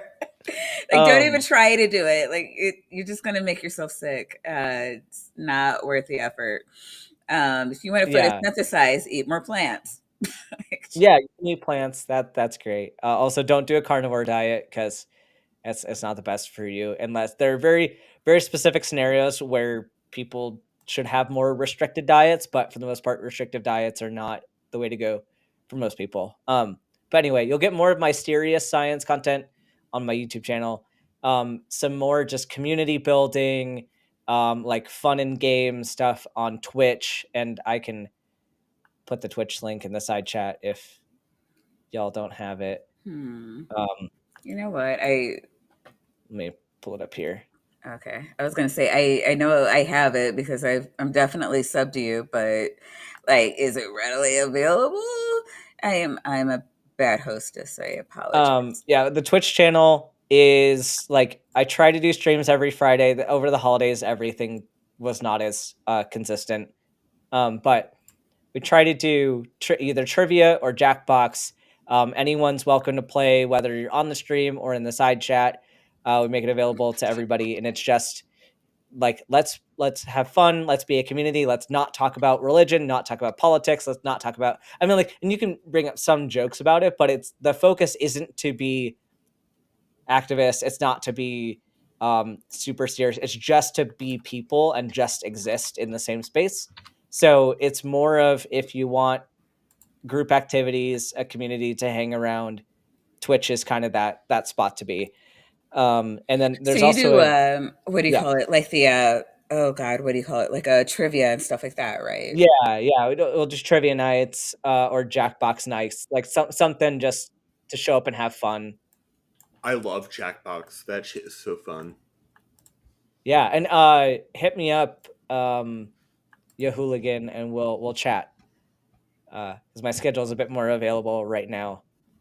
And the other place you can find me on Transatlantic Call-In Show, and you can find me on Talk Heathen. But otherwise, that's most of the stuff right now. Okay. Sorry, I'm trying to look for stuff. So I do appreciate Pragmatic Crystal for this. What did she do with that? Medical Myths playlist. Yeah, that. Yeah, there's a playlist of all of the episodes Switch. that we've done. Oh, thank God. All right, And I was there's looking for that. Yeah. I don't know who's on. Okay, so that's cool. So we are going to see more of you this year, right? Yes, I'll be more consistent now. Well, I mean, yeah, and my biggest regret is like not, because I know you're in DC for a while, and I'm like, oh, I need to connect with my good buddy Ben, and then you were busy, and I'll just say I was busy. We never, I didn't see why you're out here, but you know what, like. Dr. Josh and I have always lived close to each other, and I still haven't, like, I am just a bad person. President Sunday is on. Awesome. Let's see. Hide that, and then okay. Tapioca Weasel, Vandy, do you have anything coming up? I do not. All right, and Apostate Sisters are awake. All right, and which is rare. But before we hit 3 hours, I just want to throw this out. It's like you've got to lose sleep for me. Like one Sunday, come on the stream. Like I would really love that. It's just saying. But today we're focusing on Ben. Dr. Ben, thank you so much for coming on. I had a lot of fun here today, and I know the chat's been loving it. And are we still friends? Like, did I blow your brain? Did I? To be clear, we are not. None of us, like any of us, not friends anymore. This was too much. I'm done. Yeah, I was afraid that would happen. Yeah. And in fairness, yeah, it was funny. Oh, I forgot. I have a new channel I do need to shell out. We're not as active yet, but one of my other roommates. So I got two roommates. My other roommate and I have a Twitch channel. I can put the link in the side chat, but it's called The Calamity Kitchen, and it's just cooking. It's just cooking and like food and drinks. It's like totally outside of the atheist realm of content. It's just us cooking. making food or making drinks. It's just having a good time. It's brand new, so we're kind of getting that up and going. But if anyone's interested in just hanging out, chatting while people cook stuff, it's a good time. Just increasing positivity in our community. Didn't you do that for Purple's Christmas stream? Yeah, I did. We did a little bit of that in there. It wasn't on that channel, but right. All right, cool beans. Even some people over there. So yeah, I'll get the Twitch. Well, Chris will put the Twitch thing in the chat, and then I'll get that new one from you. If you could just throw it in my Discord, I want to put it in the box so that if there happens to be anybody watching later that gets this far along, that they have access to that. But it's been so much fun, and I hope you. Thanks for starting the year with us, and hopefully later in the year, see you back again. Yeah, I'd love to. Thanks for having me on. It was fun. All right, awesome. So I think tomorrow I'll be on Skeptic Haven talking about black shit with Jay Bundy and other people. Everybody come on through. And other than that, we'll see you next week. Bye, everybody.